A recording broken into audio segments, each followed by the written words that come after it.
All right, welcome back, everybody. Another Monday morning, and we're live. Scalping, trading, the S&P 500. Let's do this. I'm going to open up a window. There we go. Beautiful. All right, how's everyone doing? Cody, good morning to you. Alameen, hello. How are you? Hope everyone had a lovely weekend as well. So we're going to be doing this compounding challenge. So for those of you who might not have me on Instagram, on Friday, we did manage to hit the $420 target for the 2%, what do you call it? 2% gain on the account. So today we got to make, we're at 21.6. So we got to make what? 10% would be 2010. 1% would be 210. So 420, say $430 we're going to make today for our 2% target. Looking forward to the challenge. Good. Alameen, I saw you hit the target, Sammy. Excellent. Amazing stuff. All right, let's look at this open. I know we're 1 hour behind today, or 1 hour ahead even, because the change in time. So I'm starting at 1:30 today, UK time. Normally it's 2:30 for me. But we just opened, very bullish. Let's take a look at what we got in terms of structure today. So we do have that weekend gap. I've already got it drawn out. We've already touched it once. We rejected. I'm looking for a deeper pull into that gap. Ideally, if we hit the top of the gap, like actually fill it, you can expect a good move once the gap is filled. So hopefully that happens. If not, we've got another little gap here, which we've rejected numerous times today. And then right at the bottom, we have another gap much further away. So there's opportunity. We've got potential here. As of yet, we're okay. Well, we've hit the weekend gap. There is a bit of rejection going on. I kind of hope that we would get a bit deeper in there, to be honest. We've barely, we touched it ever so slightly. But let's see if those buyers can reclaim, especially these buyers here, the original big buyers. It looks like they're kind of defending quite well, able to push this market up. So let's see what they can do. Probably max out at 4 or 5 lots today, I think, to keep the challenge, to keep the risk nice and tight. We don't want to put in too much size, because if I'm wrong on the first time, that's my 2% gone. I want at least 2 or 3 tries at a trade to get that 2%. So we'll probably keep it around, I'll say maximum 5 lots for any trade. But we'll pile it on as the trade progresses. If it starts looking good, we'll add more size. That's what we'll do, right? So how's everyone's weekend? Let me know. You guys get up to much? Do anything fun? Let's see if these buyers can hold back those sellers. They're looking like they can't. They might do. There's a bit of absorption there. Actually, it's kind of holding up. Weekend was great. Good to hear, man. Good to hear. What did you do, Alameen? Morning. Weekend was chill. NQ just chopping around now. Andy the Greek. Good to hear. Good to hear. Oh, yeah. Look at those sellers take over. Those buyers couldn't hold them back. All right. Then maybe we can get to the bottom of this gap. The only thing is it's been tested many times, right? Already. Once, twice, 3 times, 4 times. This would be the 5th hit. Now, that doesn't mean that it can't reject again. But, the more times it keeps bouncing, the how much longer can it hold up? That's the question, right? Cody says, exhausting. Finished the last weekend of kids' theatre production. Happy to have a break. Sounds good, man. Sounds good. Having a break by trading, right? Good stuff, man.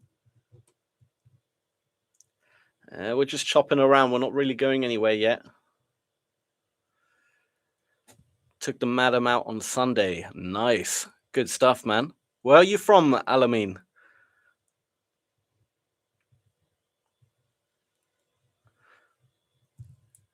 I'm guessing Cody. I can't remember where you're from, Cody. I think you were US as well, right? You were New York. I can't remember. Andy's a Greek. I'm gonna guess you're Greek, Andy.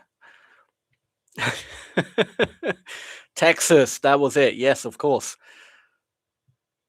I'm from Nigeria. Nice. Nice. Trading is my favorite place to be. It is awesome, man. Hey, man, good morning. Ayush, good morning to you, my friend. How are you? How was your weekend? Andy the Greek, yes, but I live in Minneapolis. Nice. Good stuff, man. Shahil, good to see you. Good morning to you. I'm very good, Ayush. I'm very good. How was all of your weekend? For those of you who are just joining, the game plan today is, well, there's, two obvious gaps, right? We've got the weekend gap. Ideally, I want to see that weekend gap get filled because there's usually a very good rejection once it gets filled. 9 times out of 10. So really nice when we have a weekend gap. And then obviously we've got this gap at the bottom here, but that's been tested so many times now. Might be a little bit, I don't know. We'll see. We'll see. Hopefully it holds up. But otherwise, we've got another one at the bottom here. So there's opportunity to trade today. Hi, Sammy. It's actually evening here. I'm from India. Very nice. Very nice. I think India's like 5.5 hours ahead of me. So yeah. It'll be like 7 p.m. by you, I think. Something like that. I appreciate you tuning in, man. Giving up your evening to tune in. Much appreciated. Awesome stuff. Oh, look at this. This is interesting. Look at these buyers here. Completely failed to push it up. Sellers are taking over. That is usually a very good sign that we're going to drop.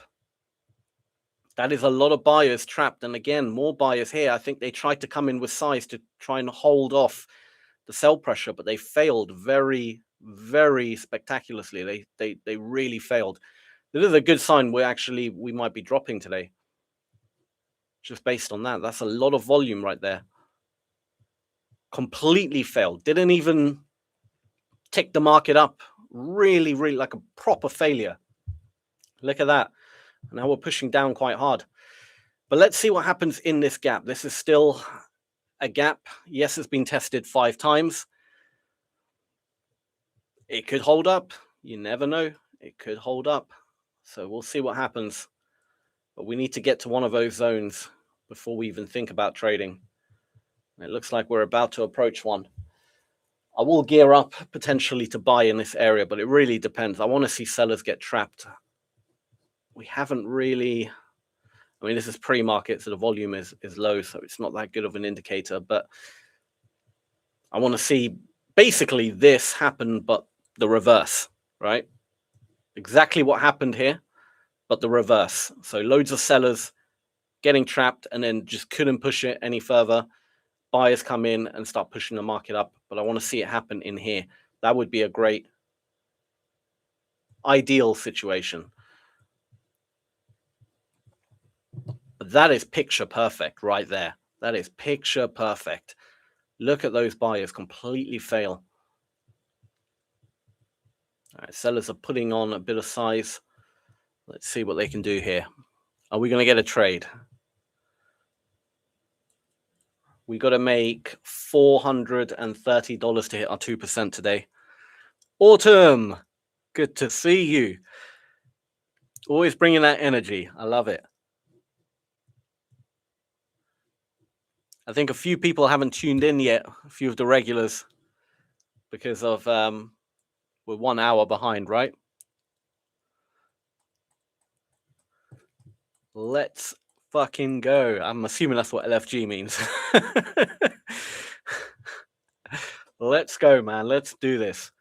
Let's get a good trade. Also, guys, I think Wednesday, I'll be trading live with Boris from BK Traders. I'll be on their channel trading live, so I'll drop a link to in the description once. I mean, it is it's Monday today, so I'll probably do it tomorrow because I don't know if the link is actually like created yet. But yeah, I'll be back on this channel trading CPI. Here we go. All right, we're in that area. Let's see if sellers get trapped. Let's see what happens. Let's see what happens. Ooh, that's good volume. Look at that. Sellers getting absorbed. Doesn't look terrible, does it? We're trading above them. I just want to see buyers pop in. Look at that. Sellers are still adding more size. They might break through here. 999. Oh, almost got to 1,000. Look at that. Buyers are coming in because we dropped it back down to 600, back to 500. That means over 500 buyers have come in, but we haven't really pushed up. We've just held back the sellers at this point. Oh, that's a lot of, okay. Considering, look, we're back down to 300, now 400. But we're not actually going up. So although buyers are coming in, we're not going up. And then sellers just kept adding more and are able to break through that iceberg. Bit of buy pressure coming in. Now they're starting to come in. Let's see if they can get above, you know, this battle zone here where these sellers were aggressive. But it looks like they might not here. And the buyers just couldn't do it. And we break through. It is what it is, man. Mo. Sammy, what's up? It's money day today. Hopefully, Cruz Anthony, hopefully it's big money day today. Oh, actually, look, buyers are still coming in. This might not be over yet.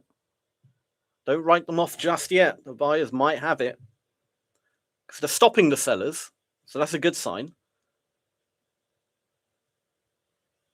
But they're just struggling a little bit here. Sellers are still very effective at keeping the buyers at bay and vice versa as well. It's kind of the sellers got, look, they're just adding size. They're able to break through here. Unfortunately, wasn't it? This is why I'm saying earlier, you know, this zone, it's a good zone. It was a very good zone. But unfortunately, there's only so many times it can reject. And this would have been the 5th time. Therefore, I was a bit more weary about just front running it and buying it because it's already happened so many times now. You know, what are the chances they're going to reject it another time? I mean, they could have done. Anything's possible, right? But it just got to that stage where it was overdone. You did see the buyers come in, especially there. You saw those buyers come in, but they just weren't pushing it up. Now look at these sellers coming in. Let's see if this is an iceberg, actually. There's definitely an iceberg here. Look how big this number is, and we're not pushing down. This is front run territory. I might go in one contract to front run it and keep my stop really tight here. And if we get above and start, you know, posting big buy, what do you call it? Big buy numbers, then I'll add size. But this is definitely an iceberg. 1,280 sell contracts. We didn't move any further down. We just need to see buyers come in heavy. Because I want to be able to add size. I need to, in order to hit the target, I'm going to have to add at least, like, you know, 4 contracts, I'd say, or 4 lots. This is CFD, so 4 lots at least. All right, there's some buy pressure coming in, but I want to clear the gap, though. I want to clear the gap because this could just be the typical retest, right? And then down. So, because I'm buying on the wrong side of the gap, but it's a front run trade. So I got in before there was any real confirmation. And by the looks of it, these sellers are still in the market. We haven't seen any real spike in kind of numbers in volume yet. So it looks like the sellers are still holding on Although we're above them, they're still holding on. Their stops realistically are probably going to be, it's a tough one in terms of structure. I mean, where could their stop be? Might be above these wicks here, might be above this one.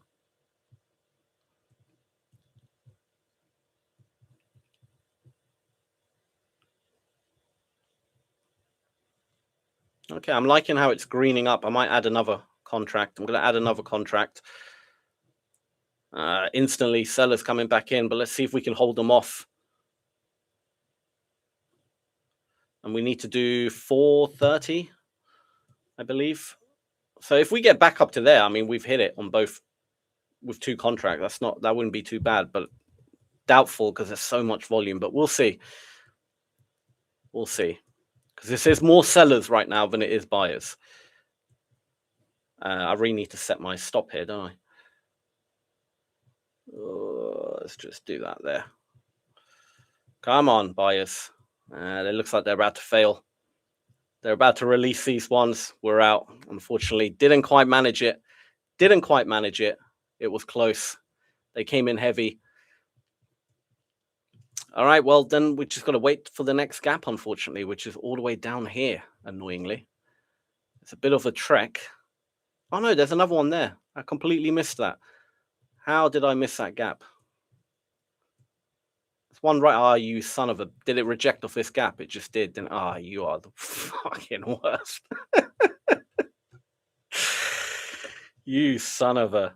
Okay, we're lodged between these 2 gaps. Well, that makes more sense now. I should have had a bit of a longer stop, but it's fine. I might jump back in again. What am I down? 150. Oh, okay, that's all right. I've got the... Let me give it a few seconds. Let me see what the hell's going on here. Oh, I didn't draw it out, did I? Hello, everyone. Happy Monday. Alexis, happy Monday to you. Buyers are absorbing all the sellers. They absorbed a lot of sellers there. I feel like this... But the buyers are struggling as well. I mean, they came in heavy, but they are struggling. And we're really trapped between these 2 areas right now. We're literally just between these 2 gaps. We're trapped. So it could be anyone's game right now. I just wish I'd spotted that freaking gap beforehand. And actually had it drawn out. It would have made a bit more sense to me, but never mind. Never mind. This doesn't look bad. And we do have that weekend gap. All right, fuck it. Let's go in again, another contract. Let's see if we can get an extension all the way up. I want to add size, though. I want to be able to add size. Let's see if we can break through here properly. A bit of buy pressure coming in. Let's see if we can really break. They're getting absorbed quite quickly at the top here. Come on, add more, add more. Come on. You seeing that? See how the number is just not, it's going up, but it's not breaking any higher? That's absorption right there. There's a good chance we're just going to rotate back down again. We could be in a bit of a... Okay, no, we're breaking. We're breaking. Might be okay. They kind of slipped a little bit. All right, let's figure out where I could target. Yeah, it's got to be the tops there, really. I think where my TP is the most realistic at the moment. But we got that point of control in the way as well, which is slightly annoying. I'm only 1 contract in, which I don't like, but I don't want to add another one here because realistically speaking, my stop has to be down here. That would be too much now to handle if I add another. I mean, best case scenario in a weird way is that we get actually a pullback and I can add more size at a better price. I might do that, but I'll have to get out of this trade because I can't then risk too much. Look at that, those sellers coming in. Yeah, this might be another rotation down. So I'm going to get out and we're going to add size at the bottom if we see it. I don't think it's we're still rotating between these two zones. Peter Cosmas, good to see you. Oh, we've got more chats here. JTag Scott. Hello everyone, second day I've popped in, new to volume trading and hoping to learn and make it a success. Nice to be here. Great to have you here, Scott. Peter Cosmas. Hello, Sammy. I didn't realize it was early open at this time. Yeah, I almost set the live stream for an hour later. Now remembered.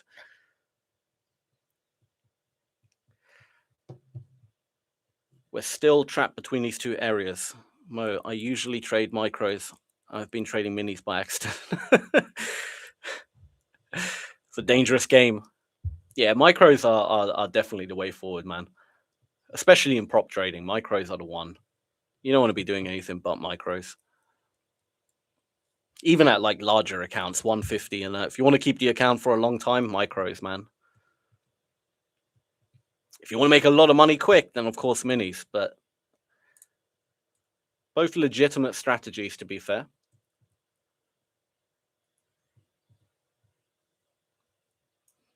Looks like the sellers might break through here. At this point, either stage will be fine. We just want to get out of this zone here, because otherwise we're just bouncing up and down, up and down, up and down. We're not really going to go anywhere. So one of them needs to break. One of them needs to break now. Whether it's to the upside, downside. Actually, in a weird way, it would be better if it was to the downside, because we have more room to the downside.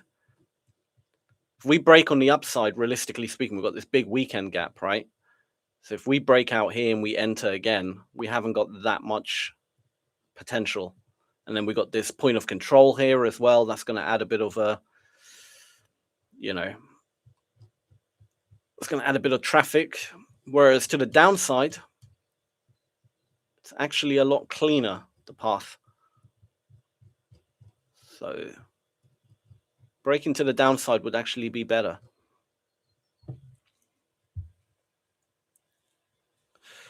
Let's see. What do I have to do? I have to do 430. I'm down 200, no problem.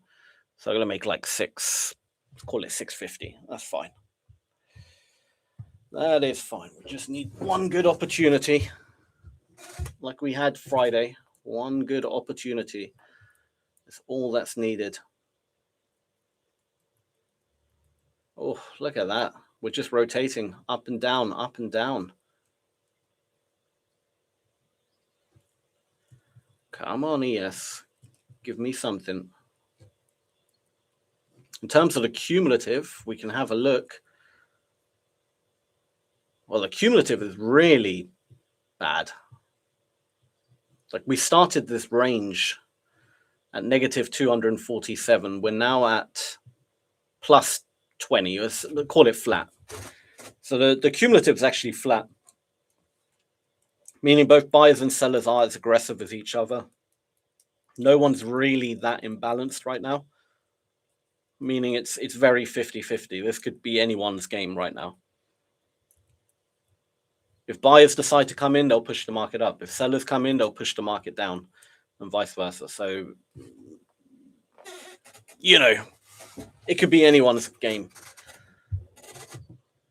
Probably more likely the sellers, just because we're now kind of, since the open, we've kind of pushed down, and we had those massive buyers get trapped there. That was the real beautiful move when that happened. That's picture perfect, that is, right there. That's something you want to screenshot. Okay, we're breaking down. Great. That's something you definitely want to screenshot and look out for. Looks really nice.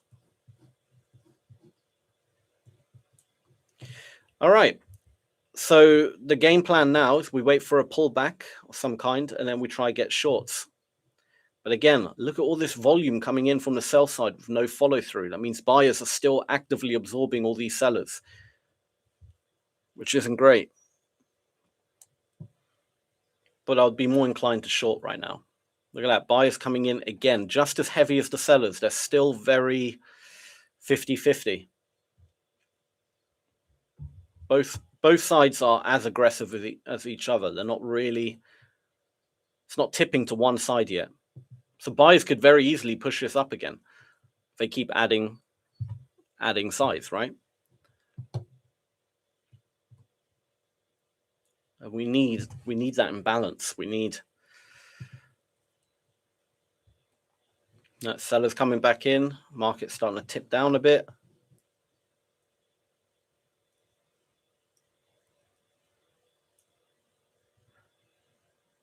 Yeah. Still got to wait. There's nothing here yet. Another little gap was created now here, which is interesting. Just going to clone that. That's only been created because of the buildup of volume right above. So we're creating these kind of little gaps that we're bouncing off of. But look at that. Buyers have just come in again. Extremely heavy. Look at that. 2,500. They're out for vengeance, these buyers. But this is nasty. This is high traffic. And the dangerous thing about a market like this is that it fully depends on who comes into the market. Like there's no way you can, if sellers decide to come in, they decide to come in. There's no way of really predicting sellers are going to come in like they did here, right? And when they do come in, they're going to push the market down because both sides are very equal. There's not really, you want to look for that. Like this is looking actually quite good for the buyers right now. You see how the sellers failed to push it down? Not looking terrible. I might go in for a buy here again. I know it's a bit risky that we're near the top. I'm going to go in just one because if we break below those sellers again and those sellers come in and break below, all right, we're out. It's not a big deal. So I can have my stop just there below that candle. But we want to see if the buyers can actually stay afloat here. If not, then we just do another rotation down. It's the same shit over and over until we break out.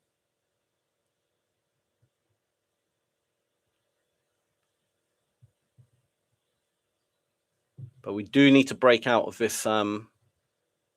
It's kind of like a range. It's a bit of a nasty range, but it is basically a range. And look, every time we get to the top, it looks like we're still ranging. Sellers are willing to come back in near the top of the range.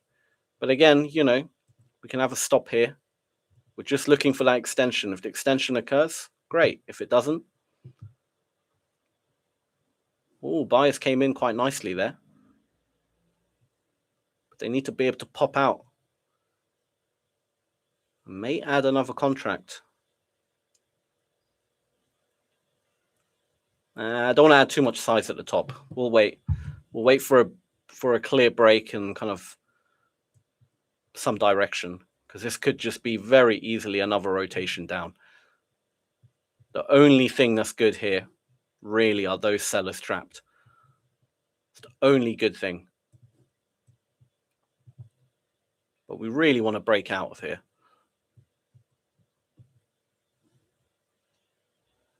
Look at that. They're adding size. The buyers, they're getting absorbed again near the top. Getting pushed down a bit. Looks like it might be a rotation here. We'll see. We'll give the buyers another couple of seconds, see if they have any footing here.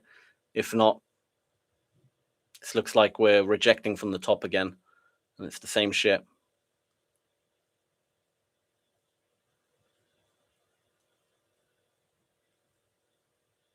Buyers want to come back in. They are still coming back in, but they're starting to get a little bit.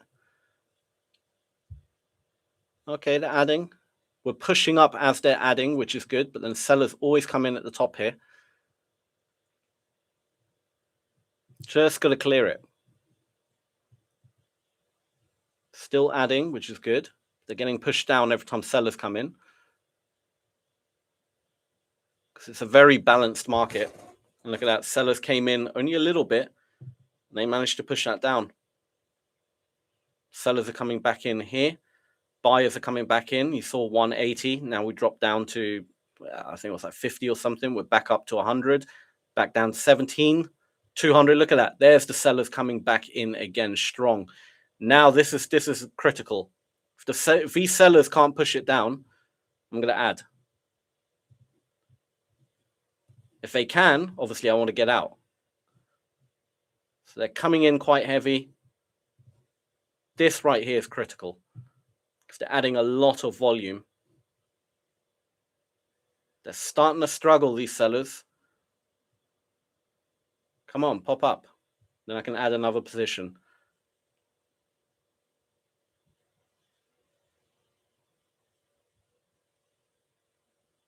Okay, we've trapped them. I'm adding one more. If we break below the 652, I got to get out. But they seem like they're getting absorbed here, the sellers. Right here. They keep trying to break through and they're struggling. So now we just need buyers to come in heavy, pop it up, and we're good to go. We are good to go. Otherwise, I've got to get out. So I'm going to have my exit ready. If we get below that 652, I got to get the hell out. But I need to see heavy buyers come in now. Trap those sellers. Sellers are still coming in. They're still trying to fight it down. Oh, look at that. It's not looking good. Come on, buyers.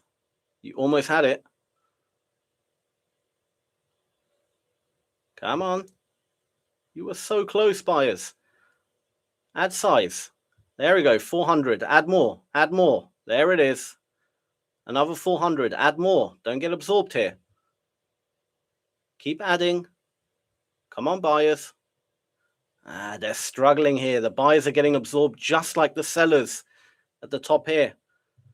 We're now really trapped between literally the tiniest of areas right now. From here, the sellers are getting absorbed. Buyers are getting absorbed here.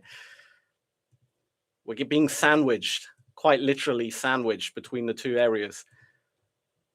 But if buyers keep adding size, we might have this. But I've got to be so careful and be willing to get the hell out the moment I see something I don't like. Okay, this is looking a bit better. We're breaking above now. Now we need to see, come on. We've got to really break above these highs. Pop through them. Look at that. They're still failing. This is becoming a real squeeze here. I should put my stop for both orders, just in case we get like a pop. I don't want to get caught in that. Is my stop on both? They are. Good.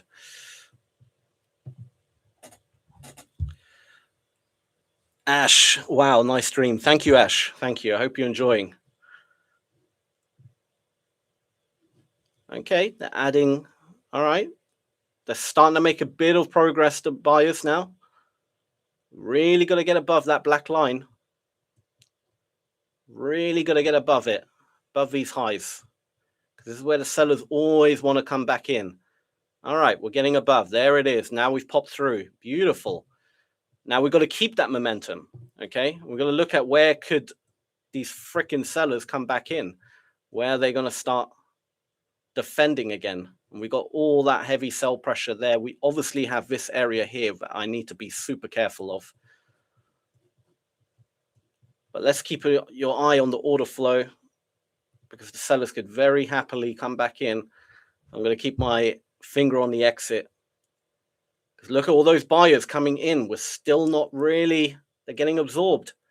We've got to pop through, keep popping through, keep adding more size to it. We're at 600, 500, back to 6. Come on, add more size. Come on.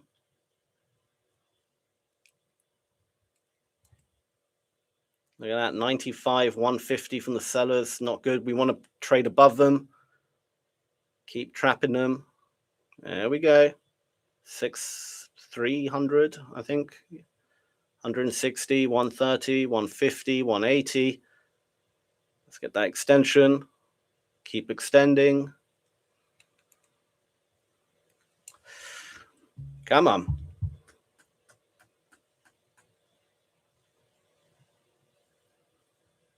That's what she said. Add more size. Oh man, I can never say that anymore. You've ruined it, Autumn. Add more size. Oh, that's funny. Oh, you guys crack me up, man. All right, where are we at? Look at these sellers coming back in again, trying to defend.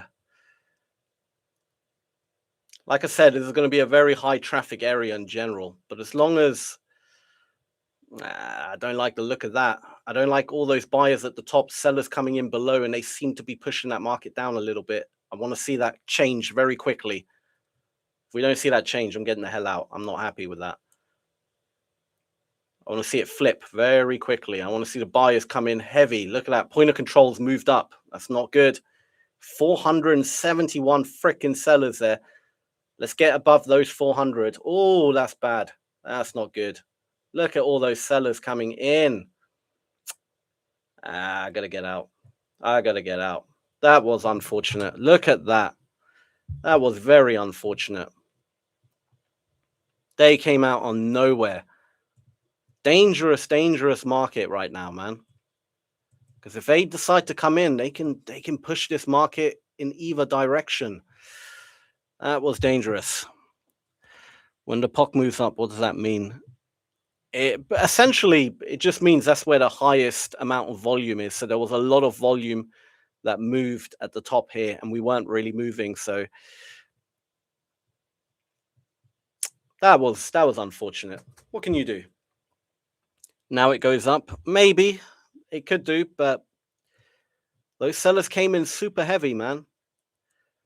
This is still, it's too high traffic, this area. And the market's way too balanced right now in terms of both buyers and sellers are very good at moving it in whichever direction. So all it takes is a bunch of sellers. Like, look, 6,000 contracts. I mean, you can't predict when 6,000 contracts are going to come in. That's an institution deciding, hey, I want to sell. All right. If they hit that button, what can you do, right? You can't predict it. And unfortunately, it's just easy for them to move it right now. So the best markets are the ones where it's tilted in one direction, you know, where, for example, sellers just cannot move the market. And that happened so quick. You saw it slowly start happening at the top here, right? The buyers were near the top of the candles. You had those sellers come in. It wasn't 700 at the time. I think it was 400 at the time. And then I was saying, you know, we need to get above them. We need to stay above them. But then they just added a shit ton of contracts. All right, push the market back down. But look, the buyers could decide to add a shit ton of contracts now and push that market back up. There's no kind of anything goes, right? New subscriber to your channel, enjoying the live stream and great video and volume profile. Keep up the great work. Thank you, M Zaya Bro. I'm going to call you M. Very easy. On the 5 minute on MES, looks like the range is VWAP and the outer band. Interesting. Game-changing video on volume profile sandwich zones. Extremely helpful. Thank you, Ash. Glad you enjoyed it. We've got a few of those zones that we're kind of just bouncing around off right now. That's no longer a zone, so we can get rid of that middle one. But we got this one. We've got one up the top there. This one at the bottom would be nice if we get there. That would be nice, because that's been pretty much untested only once. That would be a beautiful zone to trade. And then obviously the big weekend gap, which we still need to fill. But it doesn't have to fill it today. It could fill it end of the week. It could fill it in the middle of the week. Fuck it, it could fill it next week. There's no rules or anything like that, right?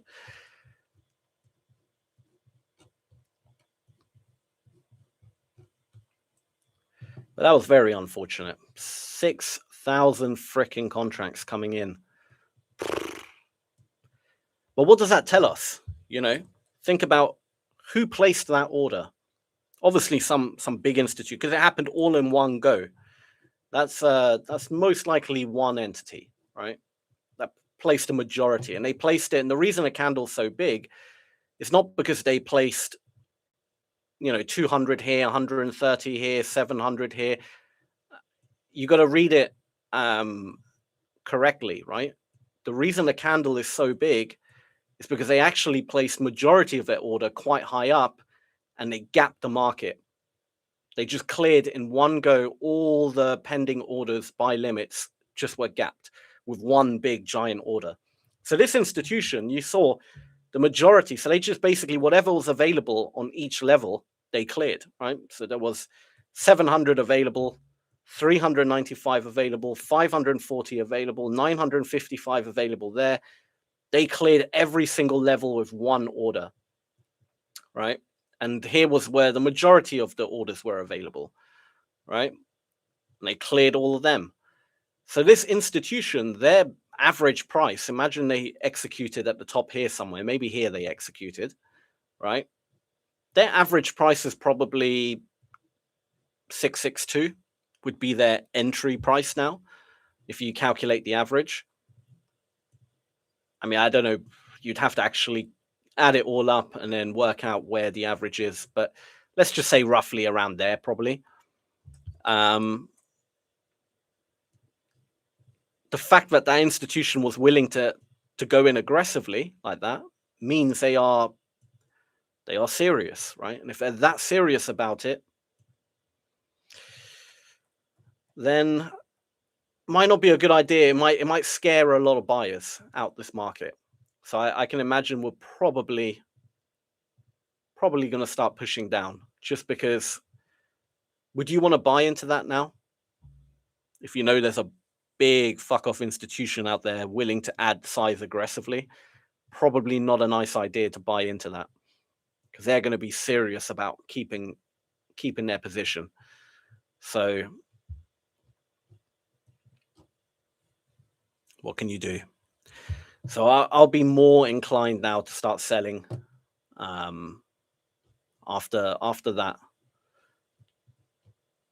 But we'll see. We'll see. But they have to get out the market at some point as well, this institution, right? We don't know where they want to get out the market. Do they want to get out the market down on these lows? That would be quite a good one, because that would line up with that gap. That would be nice. Are they looking for, the low of the day? Who knows? That's anyone's guess, right? But you'll be able to tell when they leave the market, because you'll see it in the volume. Anywhere that makes sense, you'll see it in the volume, right? So for example, if we start drifting up, this is hypothetical. If we start, let's say now, drifting up and going above, their entry, you're going to see them probably defend, right? You're going to probably see sellers coming in, trying to, add more size aggressively to push the market down. But say they fail, say the buyers are just overwhelming the sellers, you're all of a sudden, probably wherever their stop loss is, maybe at the top here, you're going to see a bunch of freaking buy orders come in right there. The moment they get stopped out the market, it's all going to be appear as buys. So if you see, a bunch of buy orders at the top here, that seller there is out the market. They've been squeezed out. But let's say now we get down to, let's say they manage to control the market and they can keep pushing this market down. And let's say hypothetically their take profit is, let's say they entered like here, and their take profit are these lows down here, right? And they got their stop just above wherever they entered. Let's say that's their trade, right? Once we hit their take profit, you're going to actually see a bunch of sellers, right? You're going to see the sell volume spike up right here. Let's say that's their take profit. You're going to see a shit ton of sellers enter the market on the footprint. But that's because their take profit is a buy limit order, right? So it's a buy limit order, this is.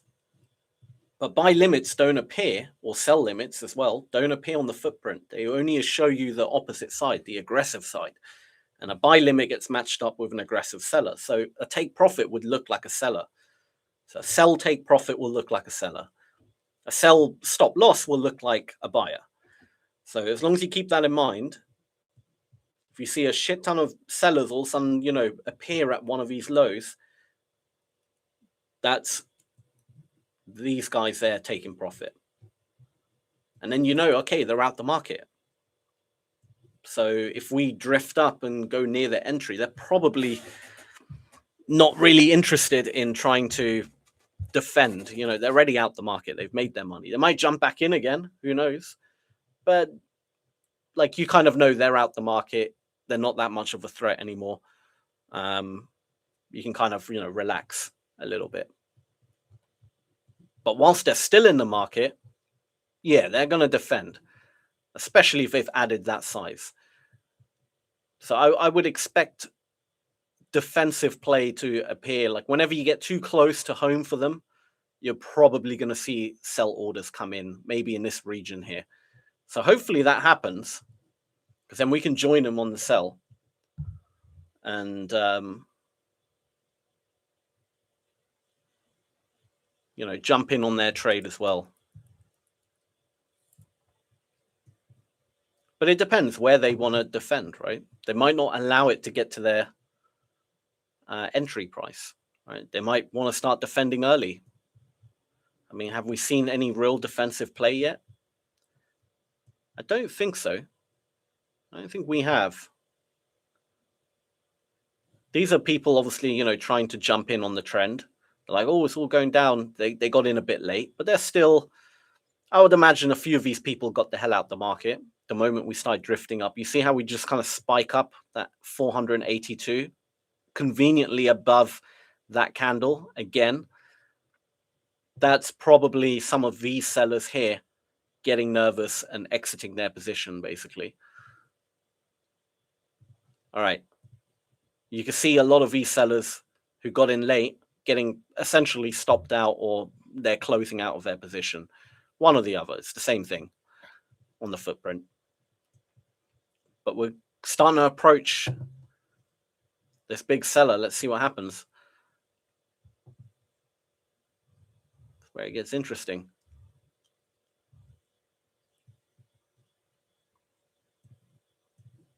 We're approaching, they're probably starting to get a little bit nervous, because think how much money they got on the line. They've put a lot of freaking money on the line. They're gonna, you see, whenever the candle jumps down like that, that's them entering aggressively, trying to force the market down. They have to enter aggressively to force the market down, right? They got to literally hit the buy or sell button. Well, in their case, sell button, obviously. If they're doing limit orders, it's not going to move the market. That's going to just keep the market where it is.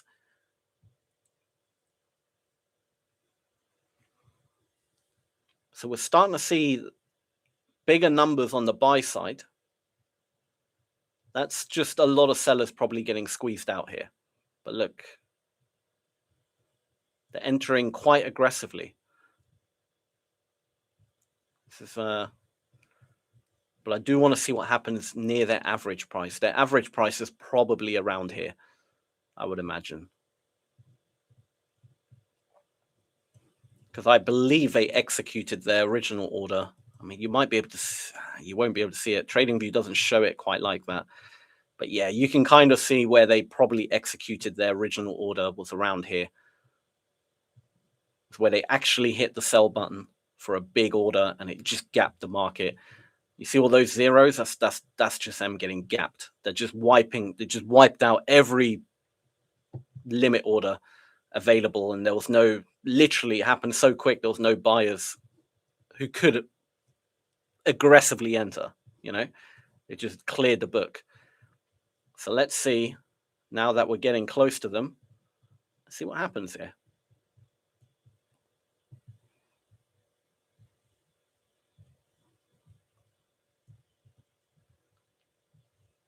Let's see what happens. We've only identified one big fish in the market right now. I mean, obviously, there's going to be loads of big fishes, right? Even on the buy side, like you don't really notice retail traders as much.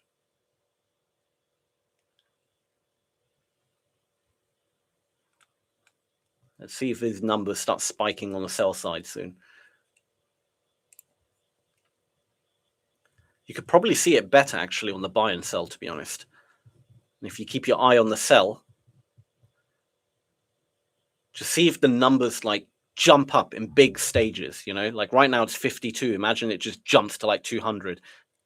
Literally, as I said it just did it, right? That's them coming in real time, but there are genuine buyers coming in too.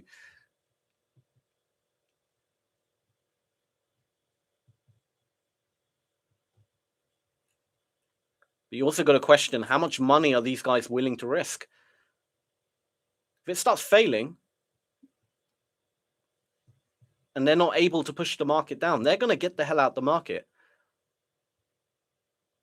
Only because they're a big institution doesn't mean that they're going to win. Remember, institutions are wrong all the time.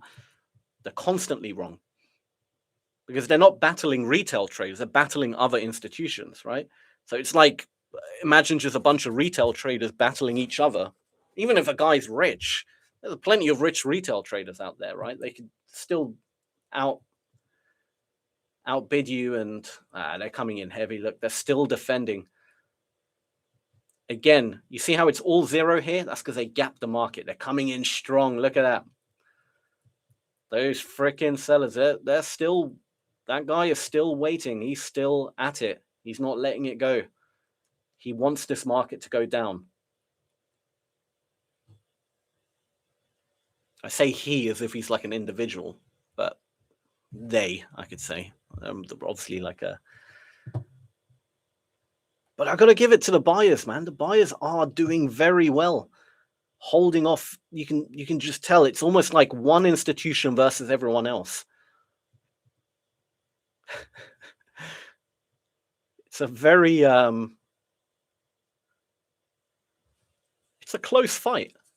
But when they do come in, I mean, they're just able to create these big candles and just gap the market. But I think collectively, the buyers are pretty good. Look, there's some big buyers coming in as well. I'm going to switch back to the delta just because I find it easier to read the delta.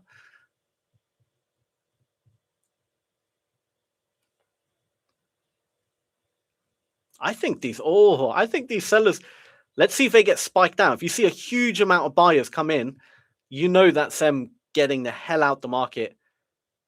They're starting to drop out. The seller is starting to drop out. Look at that. Look at it spike exactly near their entry. They're starting to lose size. They're lowering their risk now. They're starting to get a bit worried. And rightly so. They put so much volume in. There's obviously other buyers here who are very good. They're getting the hell out the market, this seller. They're getting squeezed out in real time here. And they're giving up. Look, they've completely given up. That's a very interesting read. Exactly where we kind of guessed their entry point would be. Most likely around here, their average price. You started seeing them lower their size, quickly get out the market. They've put too much size into the market. They're getting a bit worried. They didn't actually defend. They decided to get the hell out. You just saw a big fish get killed live. Some big fish get squeezed out. You just saw it live. That's pretty cool because you don't see that every day that clear.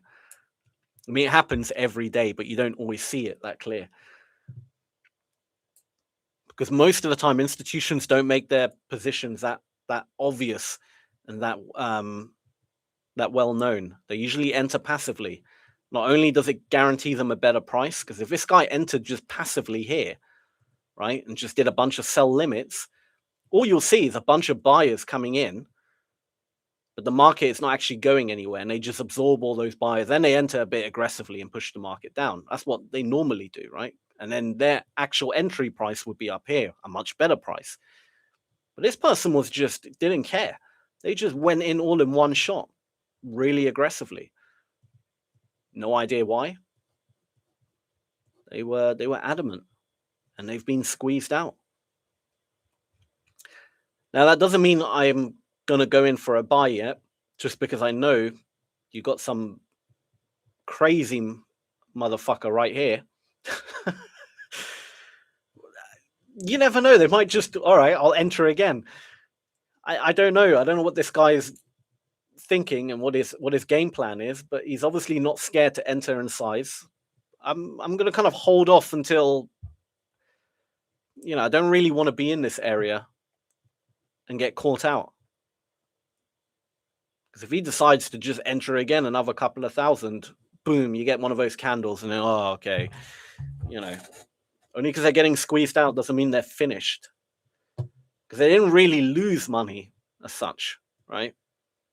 They pretty much gone out at break even for the most part. They probably lost a bit here and there. They probably lost a bit of volume here, got out.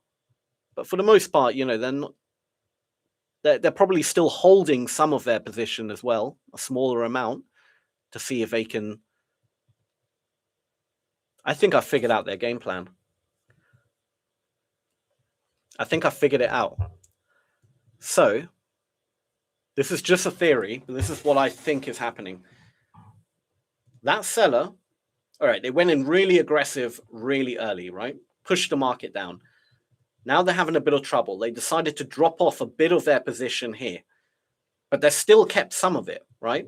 There's still some, they still got maybe, let's say they entered 5,000 contracts. They dropped off maybe 2,000 or so. They've probably still got another 2,000 running or so, right? And they're probably trying to get in at a better price and then, again, make that market push down by getting in aggressively again. Because did you see that absorption at the top here from the buy side? They're probably trying to enter to average up a better price and are probably still very much willing to short the market to try and get it down. Because I don't believe they're fully out the market. Let me check the buy and sell. Yeah, I wouldn't say they're fully out the market. I mean, it's definitely some spikes here that I do. Look at all these 1,000s on the buy side. I think they did drop off a bit of volume here and there. But this looks like true absorption. And now they're starting to enter again, potentially. Not as aggressively as before, but they're still trying to enter.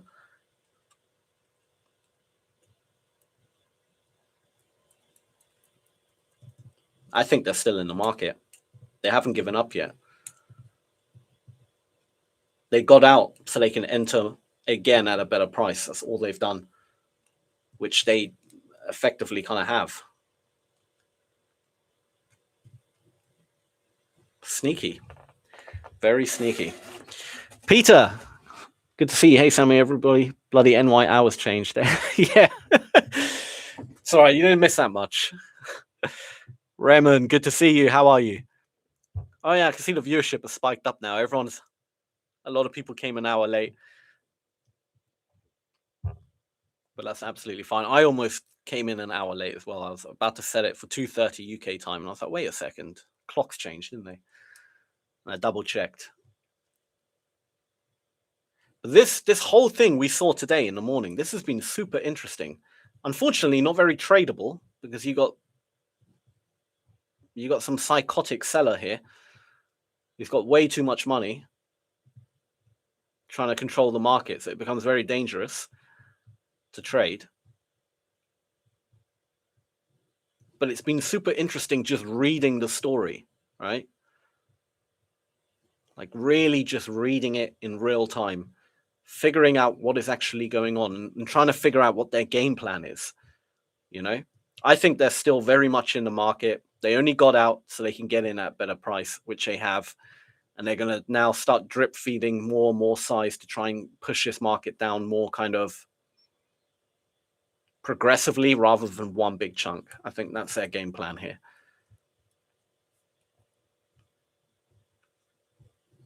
Let's see if the 5-minute shows anything interesting. Yeah, see, the 5-minute doesn't really look like much. Oh, look at that. Look at that. That is super interesting. 1.16 and again 1.16 on the buy side. It's almost now normally, okay, obviously delta doesn't have to match perfectly because it's the difference between the buy and the sellers. But even so, you're just looking for similar numbers, similar volume. That is almost a perfect. I mean, it is a perfect match. You can really see where they dropped off a lot of their volume.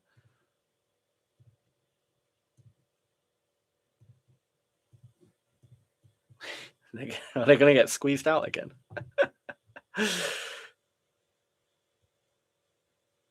Guys, I'm starting to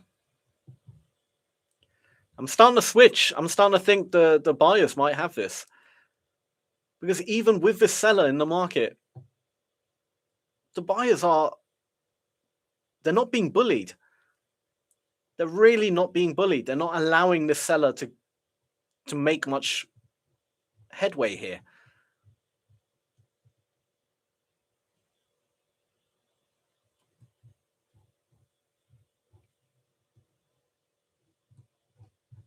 Yeah. Because normally buyers, you would expect a lot of people to kind of give up, They recognize there's a big fish in the market who's very aggressive and they just sort of, all right, fine. No point fighting them. But these buyers, they're adamant though. They're not willing to let go. And I think it probably has something to do with the weekend gap. Because everyone has spotted that weekend gap, right? Everyone knows gap fill, gap fill, gap fill. It's a very popular thing. People are expecting a gap fill. We've had this kind of push up in the pre-market, gone sideways a bit. I think everyone's just buying the dip like crazy. They're all buying the dip to get this gap fill. And I think the seller might give up soon. I wouldn't want to be the seller. I really wouldn't want to be them. They're probably very nervous. And rightly so. They've got so much money on the line and it's not really going their way. They're not giving up, the buyers.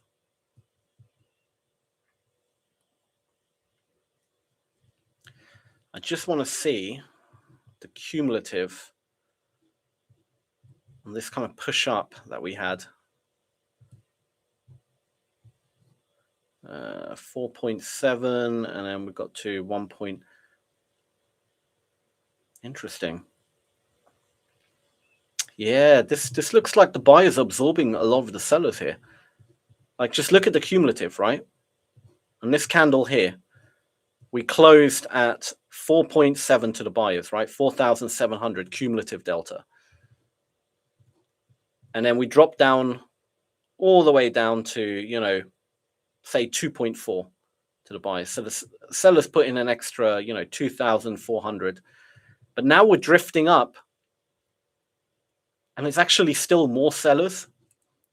You're seeing that divergence. This drift up we've had. I can't draw it. This drift up, right? If you actually look at the volume coming in, the sellers are more aggressive. They're putting in more volume. So we started the drift at 2.4. Now we're at 1.3. So that's over 1,000 extra sellers, sell contracts coming in. And we're actually drifting up, meaning buyers are absorbing very well. That would lead me to believe that the buyers are more efficient. Yes, we got some crazy seller in the market.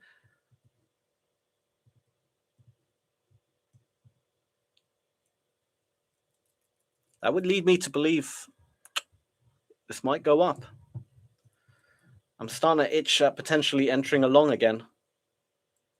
I'm just very... I want to enter along, but at the same time I don't, because I'm kind of worried this bastard will come back in again and just drop the market. And I don't really want to be you know, in the market, and all of a sudden a big red candle again appear. And I'd be like, ah, shit, you know. My stop would have to be all the way down here. So it's going to be a bit more of a bigger stop.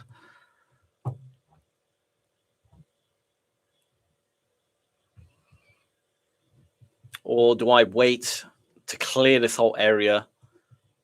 Wait for something to happen, whether we go up, down, doesn't really matter as long as we get out of this damn area. But that divergence is real right now. That is a real divergence right here. This means, to me, this would be more of a buy for me.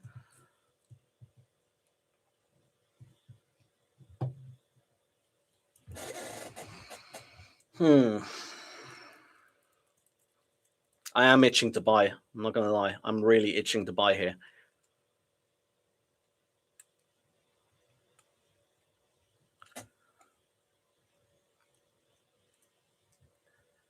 Wild morning. I'm just sitting on my hands. Probably a good idea to sit on your hands for now.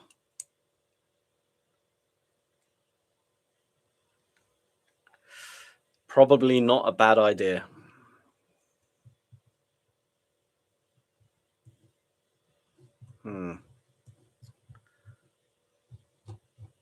I really do want to buy. I really want to buy it. I just don't like the fact that we got this one big seller who could come in at any second, and who knows when he wants to come in, right? But is he going to do it again? Is he really going to risk another big chunk of money? So many orders just to potentially push his market down when he's already failed once and twice? I don't know.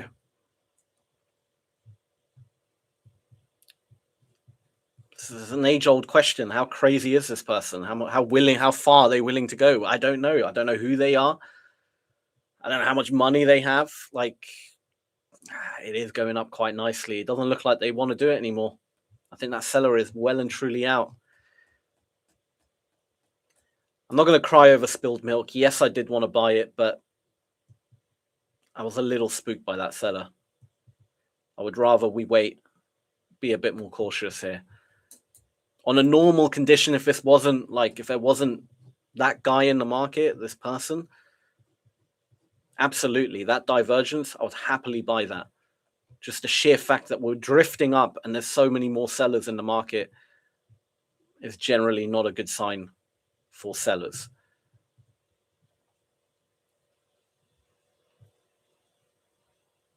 That means the efficiency of the market is way more tilted to the buy side, you know? That was a nice little spike up we had there. Have we taken out the lows? I mean, the highs, sorry. Barely.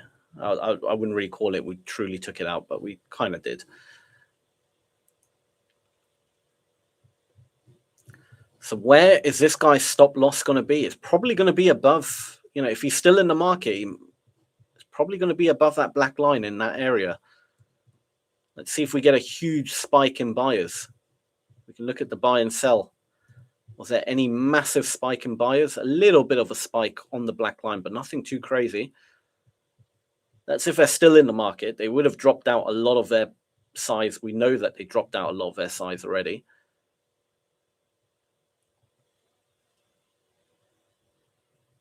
You can see that spiking up now, the buy side. I think they're getting stopped out. I think they're getting out. They're getting truly squeezed out. Look at that. Look at that. Getting spiked up right here.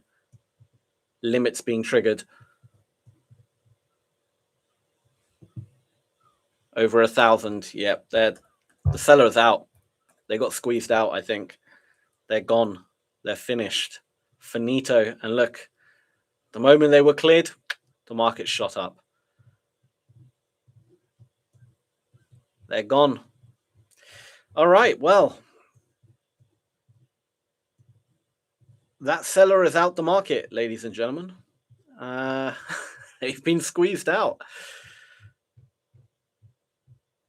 Amazing. Let's hope they don't come back in. Let's hope they just give up for the day, walk away. I don't like chaos. And that person created chaos, which I don't like. You can't predict chaos, right? You can't predict chaotic events if someone just wants to, you know, click oh fuck it, I'm gonna enter, 5,000 and just hit sell. Like you can't predict that. Do you know what I mean? It's just mental.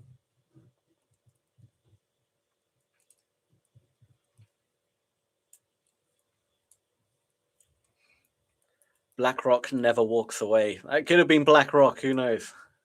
Might have been BlackRock. I do question why that person came in so heavy there. Does make you think, doesn't it? What was going through their mind? What were they seeing? What were they believing? I mean, we'll never truly know. You can only make assumptions. But they obviously believed, for whatever reason, the market's going to dump and people will be on their side. I mean, fair play to them. They gave it a very good shot. They single-handedly pretty much moved that market, which is no joke on a market like the ES, or the S&P. That's no joke, That is impressive nonetheless.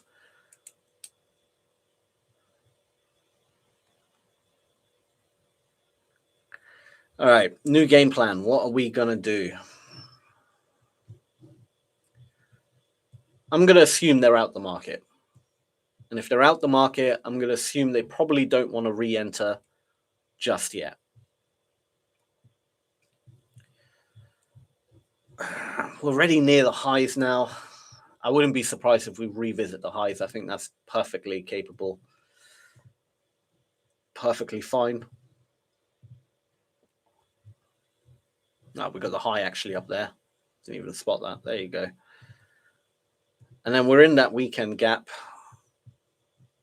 I do want to short the gap, but only once we fill it.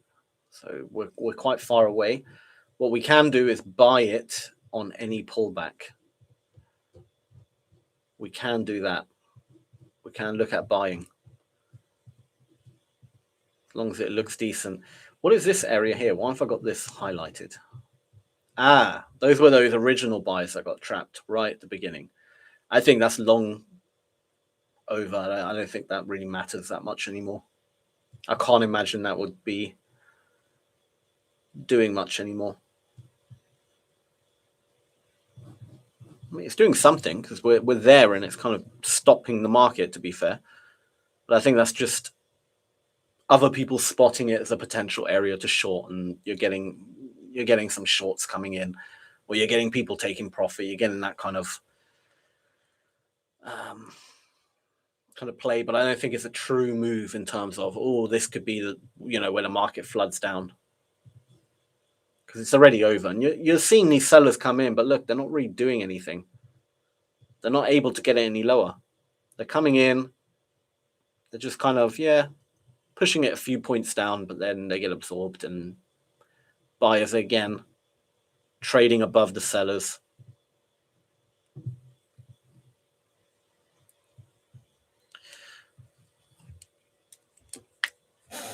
Daniel, hello, Sammy. Can you explain what indicator you use and how you set it up? Absolutely. So, Daniel, it's not an indicator.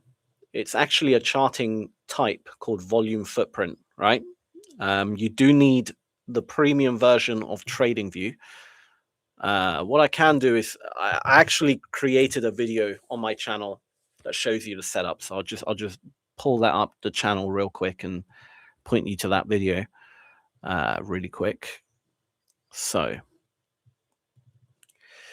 it is this one right here, how to set up footprint charts on TradingView, full guide and tutorial. That gives you the full rundown on how to do it. It's very, very simple, right? But then then you get all this, and I also show you how to my settings on the trade on the footprint, so you can make it look like this as well. All right, I hope that helps, Daniel. Yeah, so look at this volume distribution right now. The majority of sellers are kind of below price at the moment. We don't really have a shit ton of buyers above, and that's the only reason this market isn't pushing up right now, because buyers aren't really happy to buy quite high up, which makes sense. right? That's why whenever you get near a high or a low, but in this case, near a high, like we had earlier, like this high here, you're going to get that slowing down in movement because less buyers are interested buying. You know, would you want to jump in this high or this close to that high? Probably not, right? So it requires volume like we just had here, real aggression to actually get the market going up higher. And you're going to get less of that the closer you are to essentially a high, right? Because people don't really want to trade near highs. So that's why we're getting this slow kind of movement.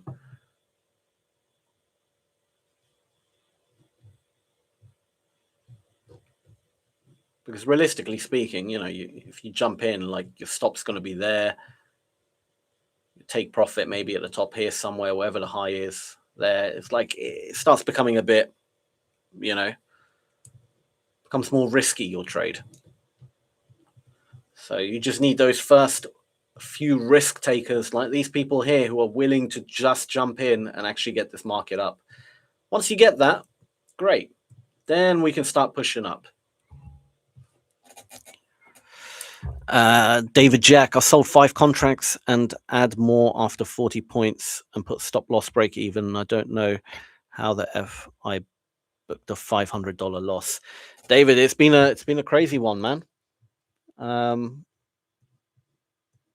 This whole area here was a big battle between essentially one giant seller and everyone else from the looks of it. It was just like one institution that was really mental here, really aggressive. They really, really wanted to get this market down, but they failed. They got squeezed out. And this is why I always say, like, institutions are wrong all the time.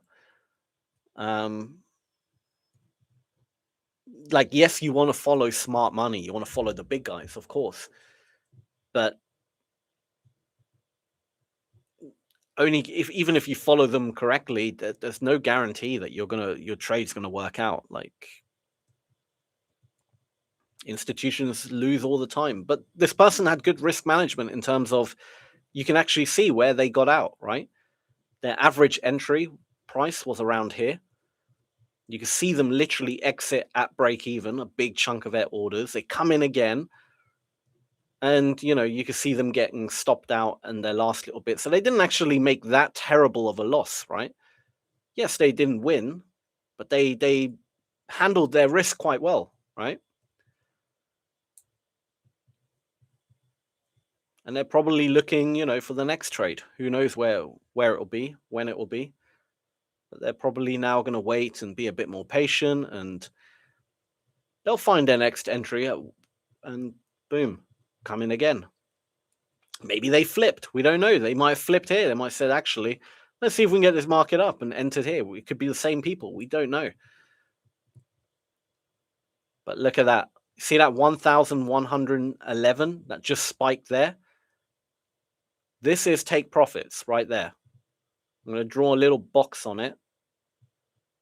That's a take profit. Those are buyers exiting the market, taking profit. And I guarantee that lines up with a high. There it is. Right? That high there.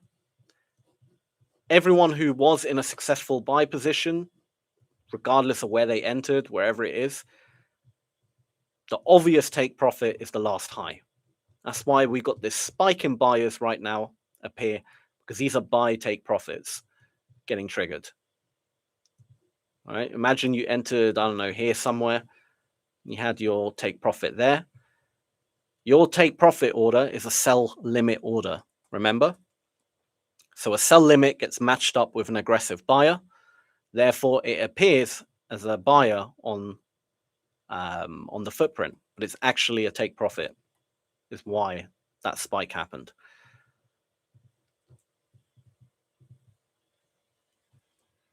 Thank you. I found the video. I have only the essential plan of trading view. No problem. Hope it helps. Think they're going for the gap. I think so. Yeah. I think everybody has spotted the gap. It's such an obvious one. I think everyone's waiting for a gap fill. And I think that's I think on a normal day, if the gap didn't exist, I think that seller would absolutely have actually won and shot this market down. But collectively, I think everyone was looking to buy because they're all seeing the gap. So they just got overwhelmed. They didn't have enough orders to beat the buyers collectively. So they got squeezed out.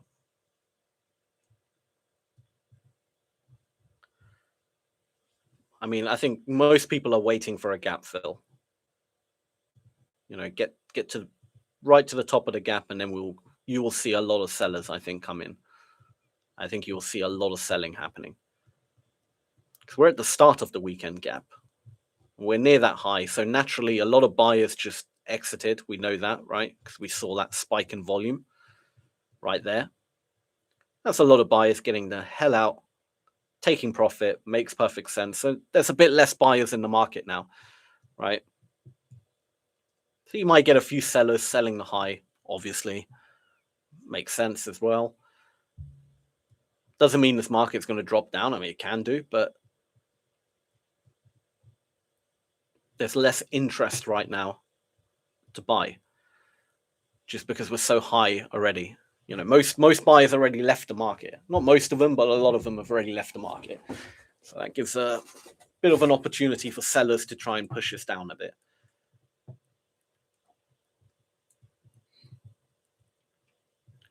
But yeah, I'm really, really waiting.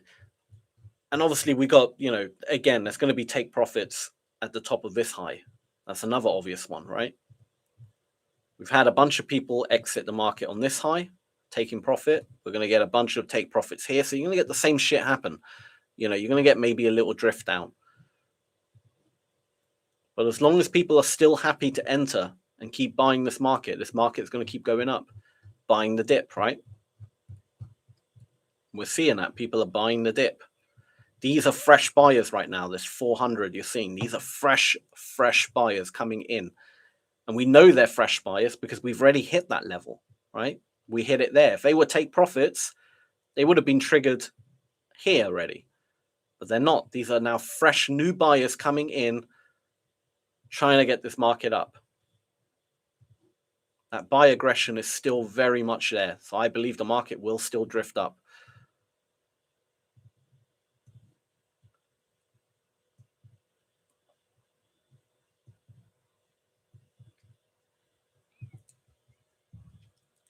Thank you for your explanation. You're welcome.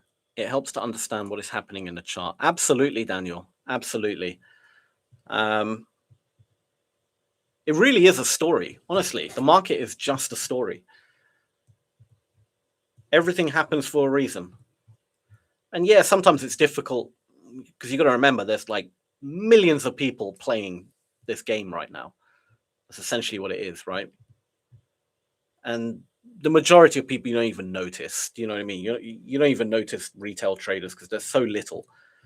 But look at that. These are fresh, potentially fresh buys, potentially take profits. Hard to know because we've cleared on a new area. But there was a little spike right there. I think more likely probably take profits. But we'll see.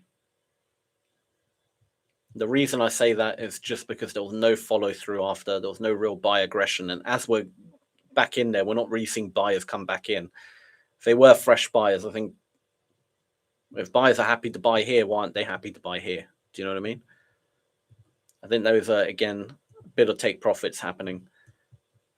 I think we're going to get a big pump on that black line there. We're going to get a big amount of buy orders all of a sudden appear.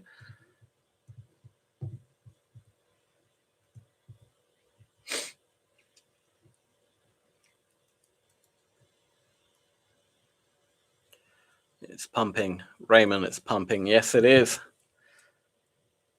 Can you see how different the market is once that big seller is out?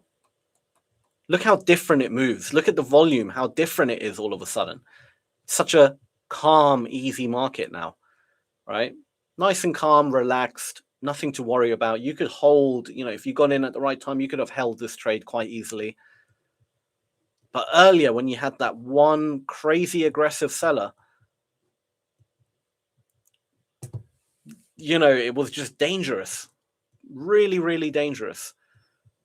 And it did give us an entry, to be fair. The market did show us a very clear entry. I know I didn't take it. I was saying I wanted to take it, but I never did.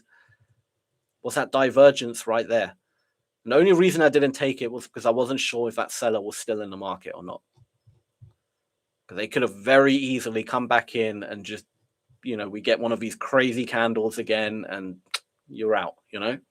I didn't want to run that risk. But so I got spooked by that seller on the what if.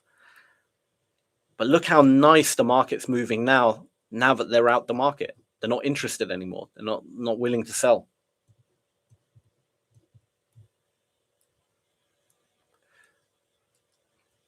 Do you have a video on how you set up your charts volume profile? Do you set up charts fresh every trading day? Generally speaking, I kind of have a video. I don't have a dedicated video, me setting up my charts every day. I can make one, but I do have like the volume profile. Actually, you know what? I'll make a video like that because I need some good video ideas as well. So I'll do a video like that. I could probably record it today actually and get it up. But yeah, generally speaking, on most like mornings, I pretty much, I don't always redraw the charts. Sometimes, you know, there are areas that just haven't been touched or tested, and therefore, you know, there's no need to redraw it. But most of the time in the morning, yeah, before the open, I redraw kind of the charts and look for any new areas that are interesting. Something has just happened. I think that bastard is back in the market. Is that seller back? Is he finally? Look at just look how crazy all of a sudden. I know it's not the biggest candle in the world, but there is still a crazy seller in this market. I don't know if that's actually him or not. Who knows? Let me see what the buy and sell is showing. Look at the volume spiking up. Now, truth be told, I don't know if this is a hard one to read, right? I don't think that is actually aggressive sellers or that seller. I think if you look at where it's positioned, right, where the mass majority of sellers came in, it happens to be right below these kind of lows here. Now, a lot of people who have bought this little dip here, they're going to have their stop right below. Most likely, you know, a lot of people who bought up here thinking it's just going to a little dip, they'll probably have their stop around here somewhere, just below those candles. They're targeting wherever they're targeting. And I think they just got stopped out in one sharp move, essentially. I don't think it was actually fresh, true sellers coming in trying to get this market down. I think that was essentially a bunch of buyers got very unlucky and got stopped out.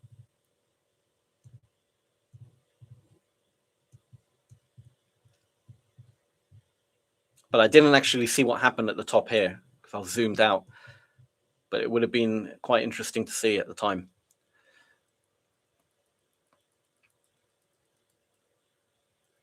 If BlackRock is the villain in our jokes, who is the hero? Who could give it back to them? Who do we call to get this bastard seller out?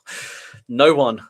No one, Peter. There is no one who could face BlackRock. They are another level of I mean, we like to piss on BlackRock, but there is no hero in this game. There really isn't. It's all full of crooks. All these big investment banks. They're all trying to rob each other, essentially. Look at that. We just touched. Look at the spike happen. Take profits been instantly executed at the top here. Exactly where we thought they would. They got slippage though, because it spiked up and then they got a bit of slippage.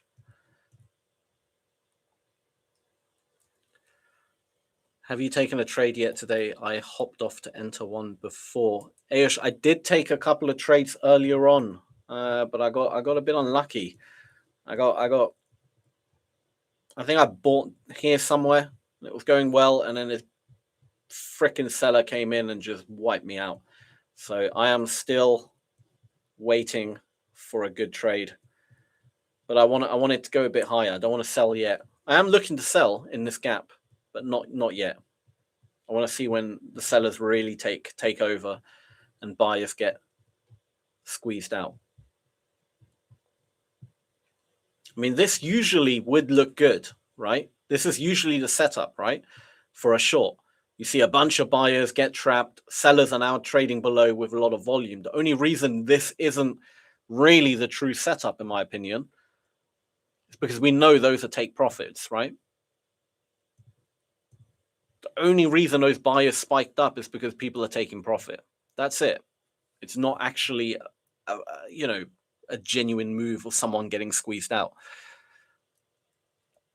To make sure I get you, Sam, so a sell order is going to have a buy limit as a stop, basically a passive order, which is going to hit the bid. Am I confused or on point? Exactly. So a sell order, okay, no. As a stop, no.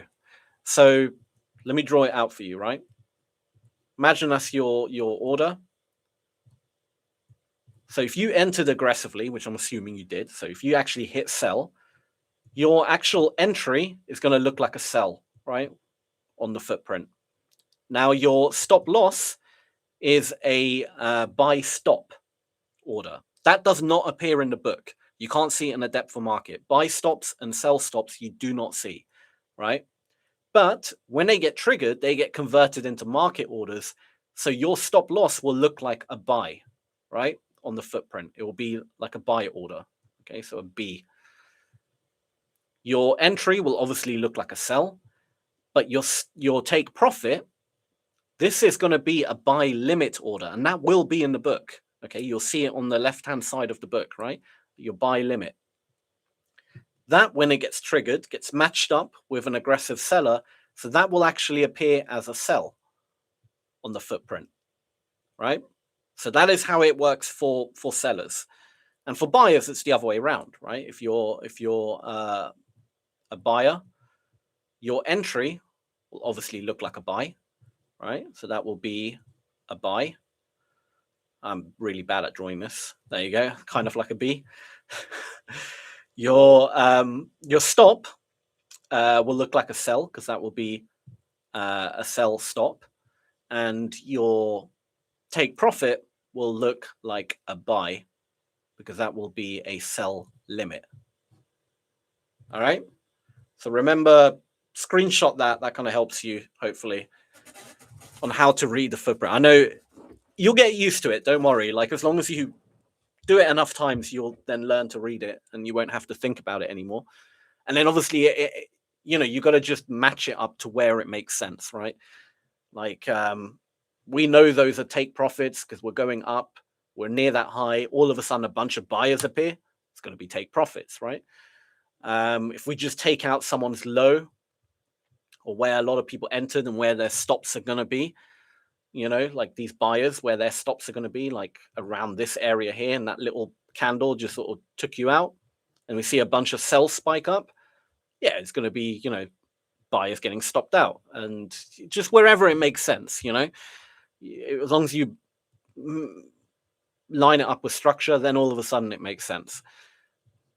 Anything in between, generally speaking, you can kind of class as, okay, these are going to be real fresh buyers, fresh sellers, etc. So that is essentially the footprint for you. All right. Very interesting. Thanks for that explanation. You're welcome, Peter. You're welcome. I am learning right now about volume profile and how to trade futures S&P 500, and it's helpful to know how to start and what to look for if you come from crypto into futures E-mini. Yeah, so again, really quick, look at it spike up right there. Again, you're seeing profit being taken. But anyway, I'm learning right now volume profile and how to trade futures S&P 500. It's helpful to know how to start and what to look for if you come from crypto futures into E-mini. So I've never really traded crypto, truth be told. So I don't know if there's any real major difference in how you would trade crypto. But this is all I know. Like, truth be told, this is literally all I know. I know nothing when it comes to the crypto market. What I would say is you probably can't use. You can use the volume profile, not the volume footprint. You can use the volume profile for crypto, but you can use the volume profile for everything. To be fair, CFDs, cryptos, doesn't really matter. It works because it's more of a time-based metric than volume, believe it or not. But the footprint really only works for the futures and for the big markets in the futures, like essentially the indices, right? S&P, Dow, Nasdaq. Those are the ones you really want to use it for. You can use it for like the really obscure stuff like lean hogs and cattle, but let's be honest, no one's trading that. So yeah, the footprint is really only for the indices. Now I get it. Thank you. You're welcome, Alameen. Hit the like button, people. That right there is great info to have. Thank you, Peter. Yeah, if you could take a couple of seconds just to hit that like button, it does really help me out. Thank you. I think you're not able to read number CVD. Go to candle CVD. It's super easy. I think you are not able to read numbers cumulative volume delta. Go to candle cumulative volume delta. It's super. I know what you're on about. So there is a indicator on TradingView. The thing is, David, I've looked at this, right? Because you can see the divergence. 100% agree with you. TradingView is a bit shit when it comes to this, right? Because TradingView just gives you the session CVD as a number, right? So you got to use a little bit of, I guess, mental math to kind of figure out the divergence and that. It would be easier if you saw it as candlesticks, right, at the bottom, and you can just see, if it's if there's a divergence between the movement. 100% agree. And there is an indicator. Let me find it for you guys. The problem is the indicator, I think, uses tick. Uses tick data, not the real data. I'm spelled that wrong, innit? Here we go. Here it is, cumulative volume delta. So if I add that, like that's what you're on about, right? Like the actual cumulative volume delta, but as candlesticks, right? Really easy to see then. The problem is it uses tick data. For some reason, it doesn't use the actual CME data, even though if you use it on a CME instrument. Because look, the cumulative here is apparently 60,000. But on the actual session CVD, and if you were to add up the delta and everything, it's at 11,000. So it's using tick data, which is so freaking annoying, because that would be a million times easier. 1,000,000% agree with you. There are many other programs out there, order flow software, that give you that version, but actually the real data, which is so much better. I think they're going to eventually give it as an option. They're going to sort it out, because this is just stupid, they're giving you tick data on that. And there's no way of, like, in the settings, there's no way of changing, unfortunately, the data, of where it gets it. So essentially, this, unfortunately, is kind of useless. But I completely agree with you, David. It would be so much better if they just gave us that correctly. Because then all you got to do is just look visually. You can see the divergence. You don't have to. There is actually you can get it from Cluster Delta, to be fair. I might actually add that. Cluster Delta, because they got an MT5 indicator pack or whatever. So I'm sure a lot of you know Cluster Delta, the cheapest order flow software you'll ever get, right? It's like $7 a month, $7.50 a month. And they have indicators. Here we go. Cumulative delta. There it is. So you can add it to MT5 or MT4, which is also what I'm using. Might be worth actually adding that, and then I can have that cumulative delta on MT5 here at the bottom as well. And that would be good, because that's actually using the CME data. So I might go with set that up, go with Cluster Delta, and then next stream I'll have that up as well, because that might visually be a lot easier to see as well and to read. So yeah. Volume profile, looking for low volume nodes on crypto is very good. Oh, have you tried it, Peter? That's amazing. I've never really tried it on crypto. Do you think footprint charts are good for day trading or just scalping? Oh, it's great for day trading as well. Truth be told, really good for day trading. You just got to be patient, obviously. Like if you go on a 15-minute, as long as the same things apply, right? Like you're just looking for volume distribution to be bullish or bearish. Truth be told, don't really have it here. This is all just a mess, to be honest. We don't really have any decent volume distribution right now. But we're starting to see, look at the numbers kind of spiking up here. I mean, that's obviously a lot of profit taking. We know that from the buy side. But what you're looking for is, I'm trying to see if I can give you a good example. I can't, unfortunately. There's nothing here that shows you a good example. I mean, I guess this candle here is probably the best one, but again, this is pre-market. It's not that great. It doesn't really show. But what you're looking for is kind of the volume distribution. Like for bearish, you want to see a majority of buyers at the top and the sellers below the buyers, and the candle to obviously price to actually be below or within the sellers, right?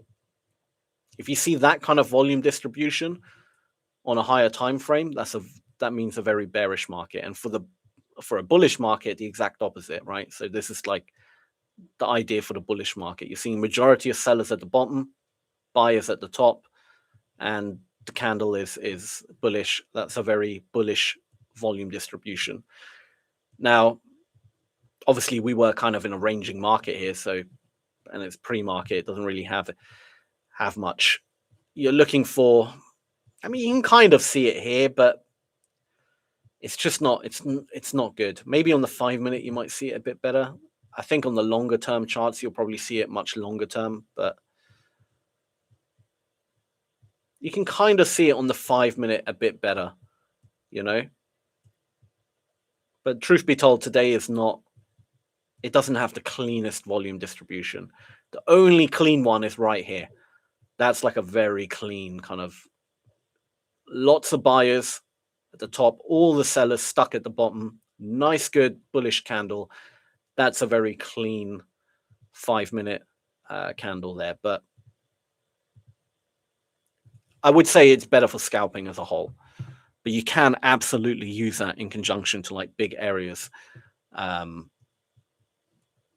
Maybe on the hour, you might see a bit better stuff. Who knows? I mean, we haven't really been open for long. But like you can kind of like here, look at this low here. I mean, I know this is ages ago, right? But again, the volume distribution shows you it's a bullish kind of, potentially a bullish trend here, right? Sellers all stuck at the bottom, buyers nice and strong at the top. And, you know, your stop would want to be below that candle, right? Because if we release those sellers and go down, we're wrong. There's no ifs or buts about it. We're wrong. And you kind of want to stay above, right? You kind of want to have that distribution, generally speaking, sellers at the bottom, buyers at the top. When it's all kind of mixed in, that's just kind of indecision. You can see the real pushes generally, if you squint your eyes, you can kind of see it a bit more until it goes sideways and then really doesn't do much. So you can use it for longer term kind of intraday trading, absolutely.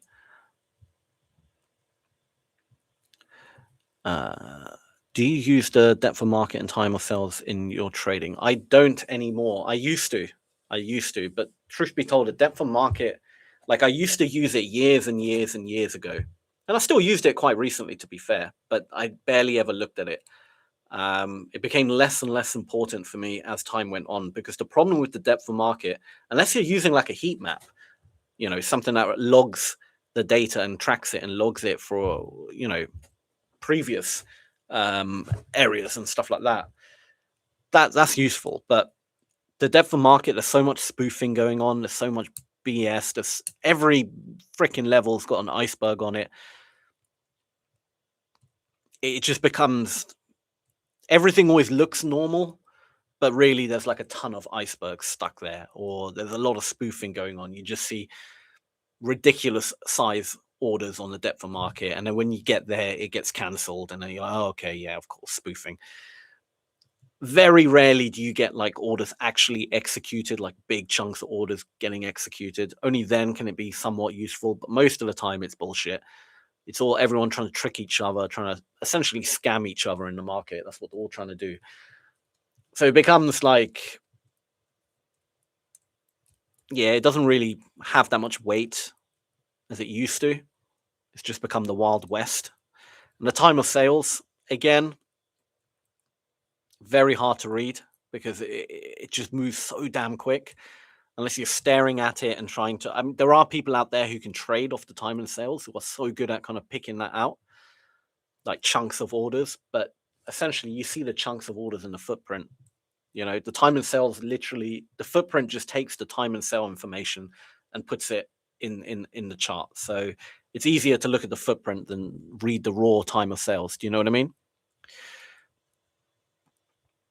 Do you think in the future you could make a video on that? I absolutely could, Ayush. I absolutely could. Greek poorly up. It is going up, Greek. Going up, up, up.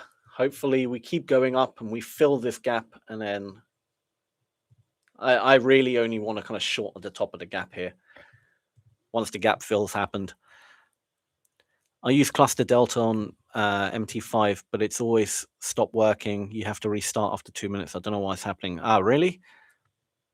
That sucks, man. Maybe try download like a fresh copy of it. Delete the indicator off your MT5 files, because sometimes it can be a bit buggy. Maybe they got an update now that fixed it. I don't know. Hey, bro, I discovered a cool trick to quickly clone the blocks when drawing the low volume nodes. Draw the first one, then hold control and drag the new one to where you want. Let's try this out. So draw the first one. All right. And then hold control and drag the new one where you want. Wait a minute. Am I doing it wrong? I've held control. I don't know. I don't know, man. I have no idea. I probably did something wrong. Filling the gap like turtle moving. Yep. It's going to take a bit of time. It's just about confidence building, you know, in the market. But I think more and more people are now that we took out these highs, more and more people are happy to trade higher, you know? Because as we were approaching those highs, everyone's obviously cautious.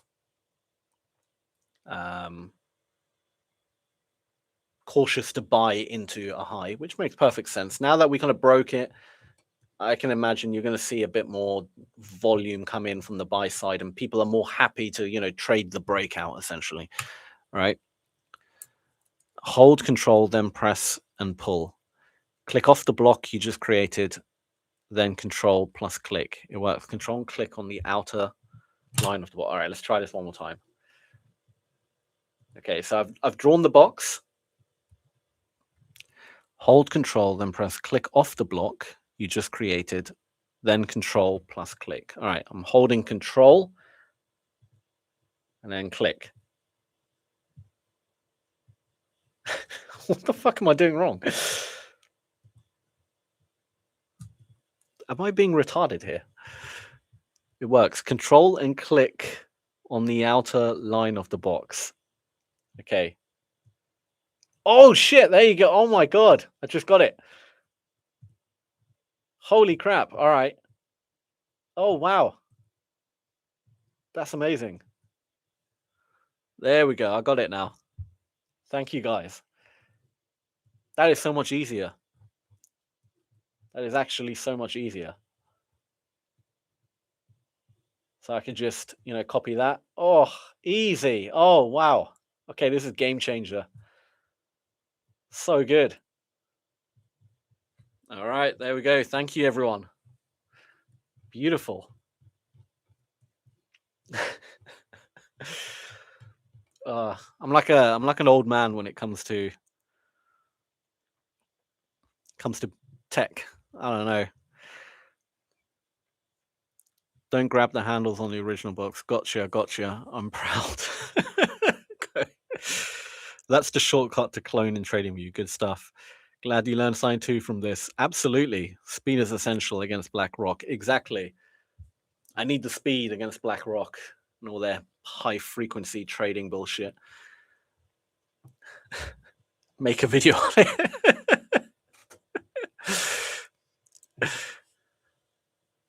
Not just us taking in your knowledge. Exactly. See, I can learn. Hopefully you're learning from me. I'm learning from you guys. Amazing, man. That's what it's all about. JP Morgan, another bunch of crooks.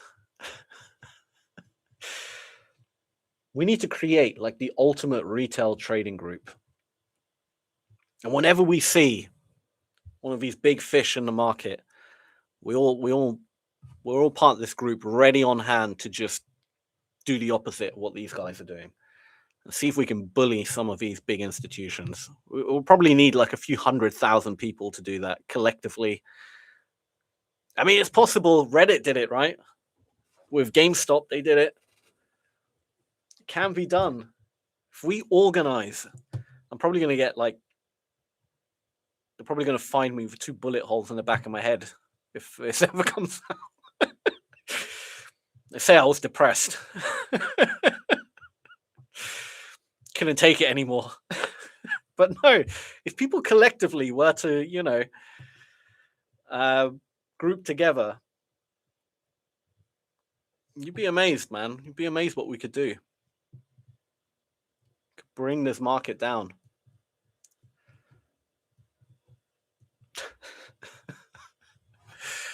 We're still in a dead space gap. We are. That's it. We call it superhero GameStop. Exactly.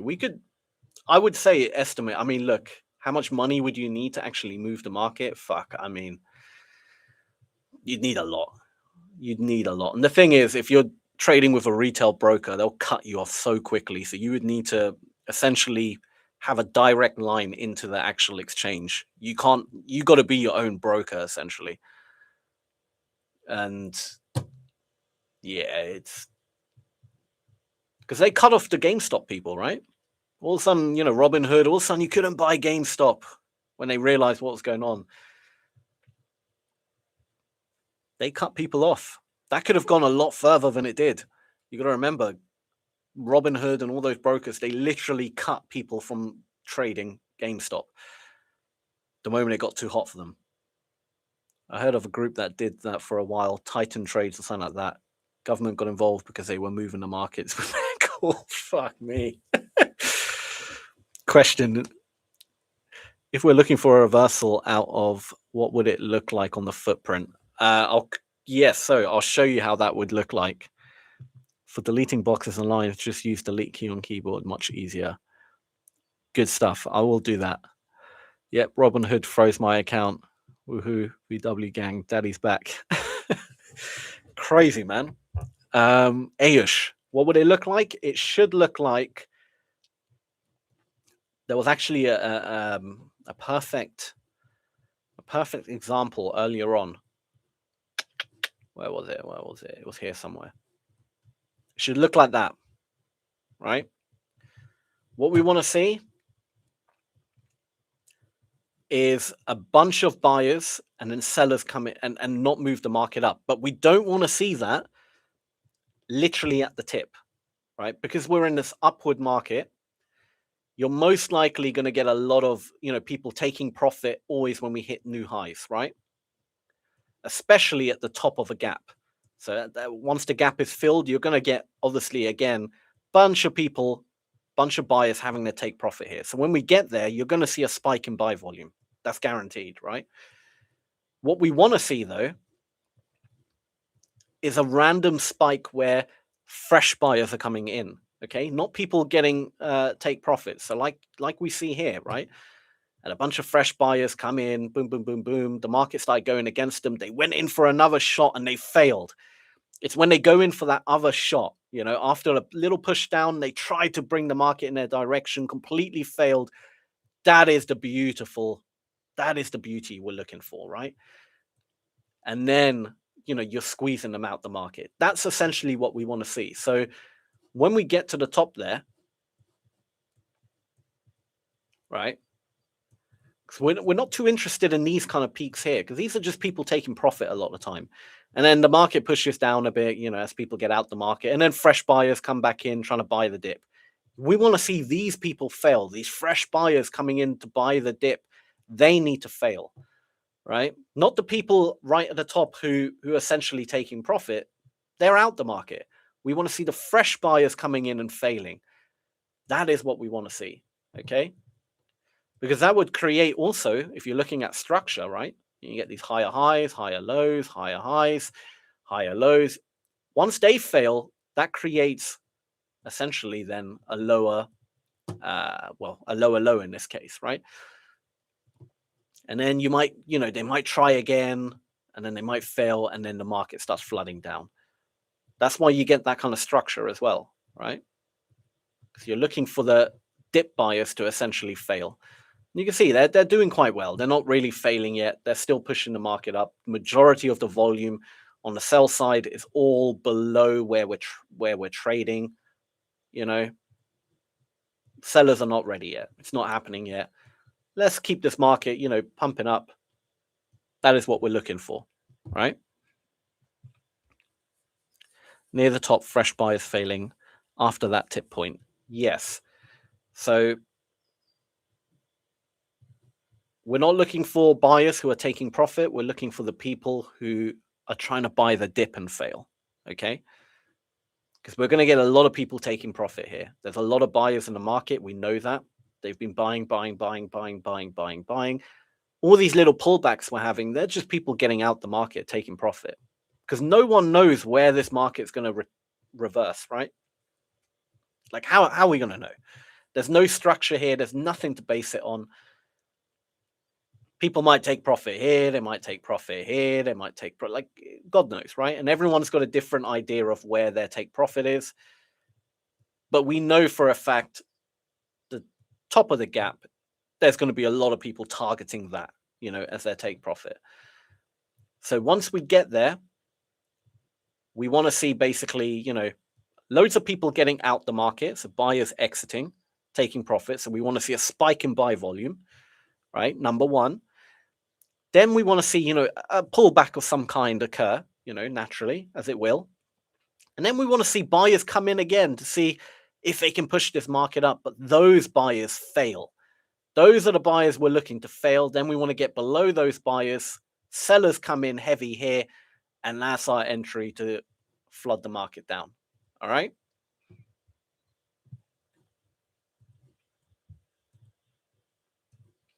So that's essentially what we're looking for when the time comes. Might take a while because it's quite a big gap and we're slowly drifting up and up and up. That is our move. So until that happens, there's not much for me here, at least. But the thing is, it could happen anywhere. This is the reality. It doesn't have to happen at the top of the gap. That's just the most obvious place where it's most likely going to happen, right? But it could happen here. It could happen, here. We really don't know. This is just a reality. So part of the scalp is you kind of have to watch and keep your eye on the market. Unfortunately, when you're in these big gaps, you kind of just got to wait for it, really. But again, we created a new high right here. We got a spike in volume. It's going to be most likely profit taking. We're not interested, right? We want to see a dip occur. If this is going to be it, for example, we want to see the dip occur. Fresh buyers come in trying to buy the dip. They try push the market up and they somehow fail, and then sellers come in again below those buyers that failed. That is our entry, right?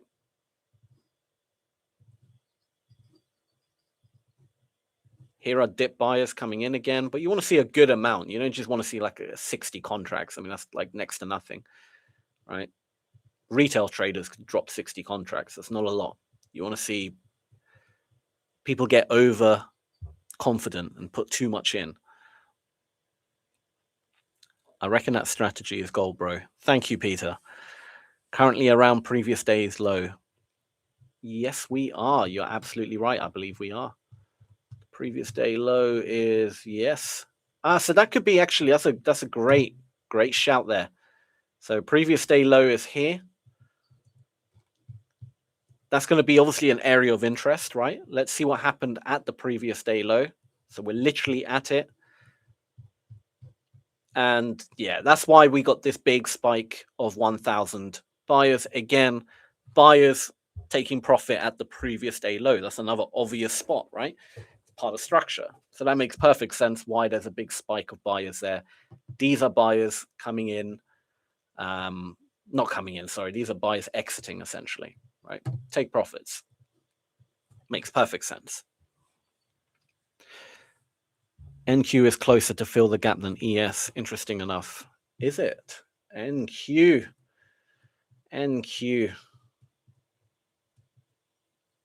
This could be the area where it actually potentially reverses, truth be told. And I'll tell you why. Because like Alameen said, it's the previous day low. We've had that profit taking. We're looking for the dip now. And we're looking for dip buyers to come in. Okay, and I'm expecting them to come in around this area here, right? That would kind of make sense. So let's see if they come in. We want to see them fail to push the market up any higher than it currently is, right? We don't want to go higher than that. If they start failing, here are the dip buyers coming in.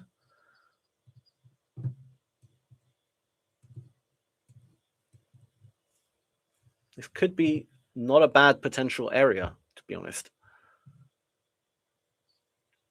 All right, we're seeing the dip buyers come in, right? Fresh buyers buying the dip, trying to get this market up. Let's see what happened to those people.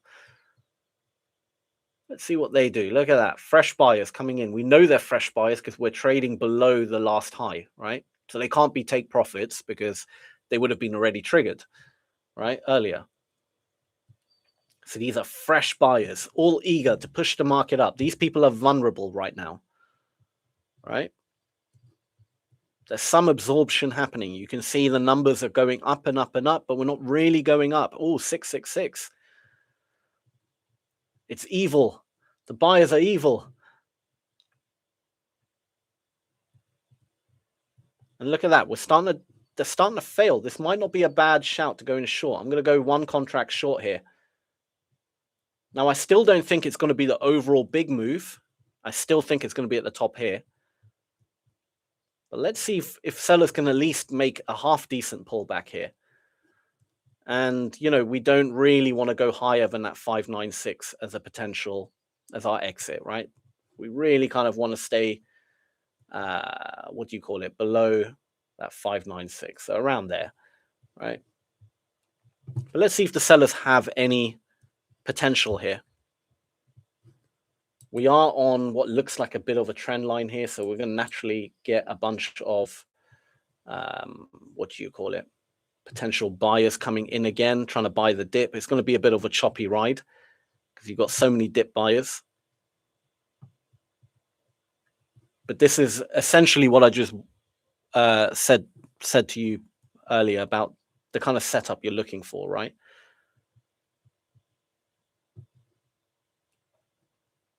It's moving very slow, to be fair, but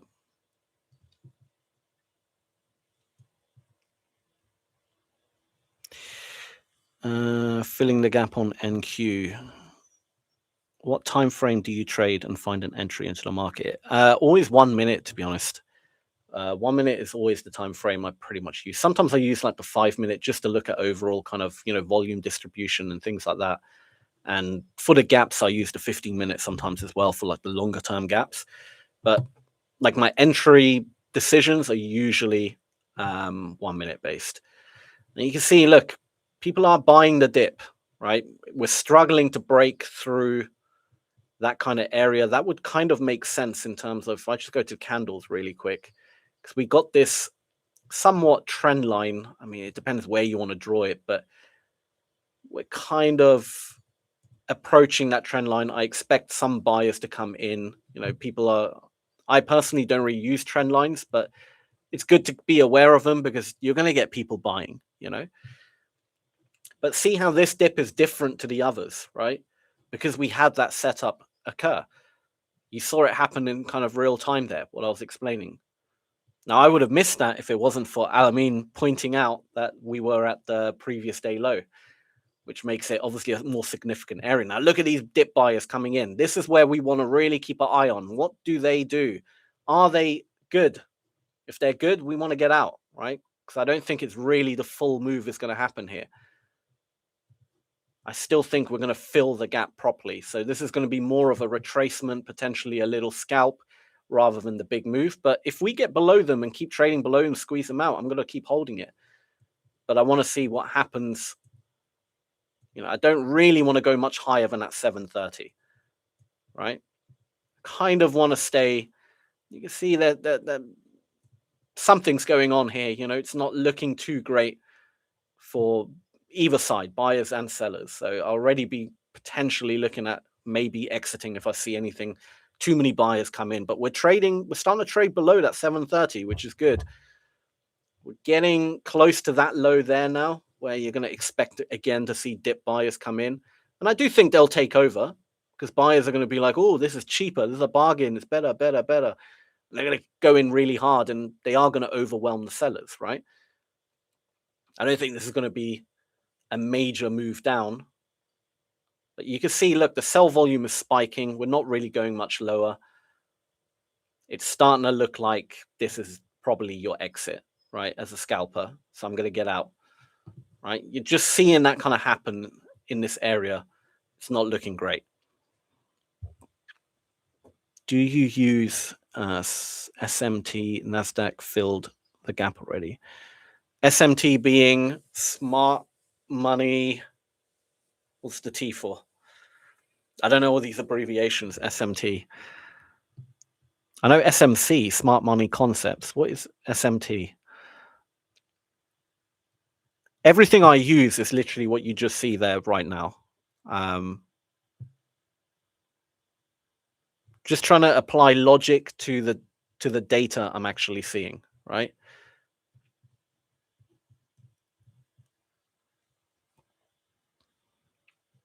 Always trying to apply logic to the data. So it wasn't these guys that I was interested in. They're stage one, right? We're in an uptrend. We know they're going to be taking profits. This black line is previous day low. Obviously going to be take profits. We had a dip. We saw buyers come in a dip. These buyers are the ones that failed to get it higher. And then we had sellers come in quite heavy, right? They're the third stage of this move down.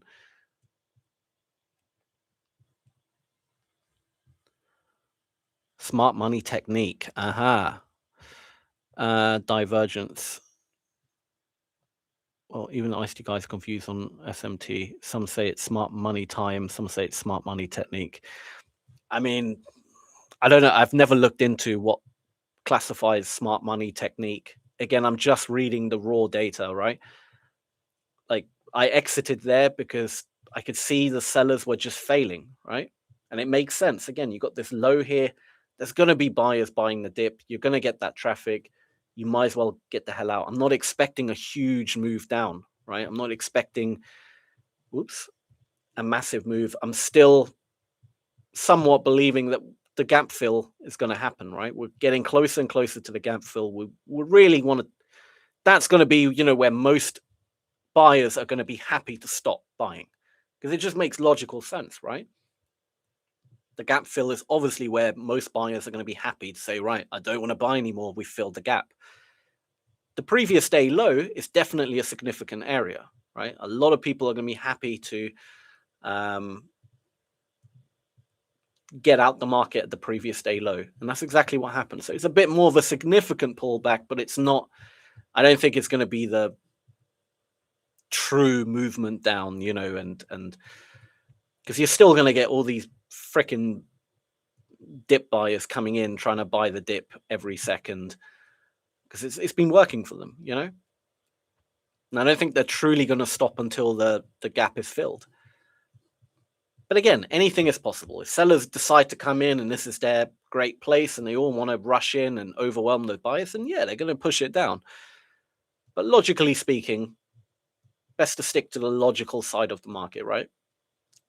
And this was just the obvious area of where it most likely where the sellers or the buyers are going to re-enter again, and potentially the market's going to fail. But I think it's going to take some time before we get to the top here.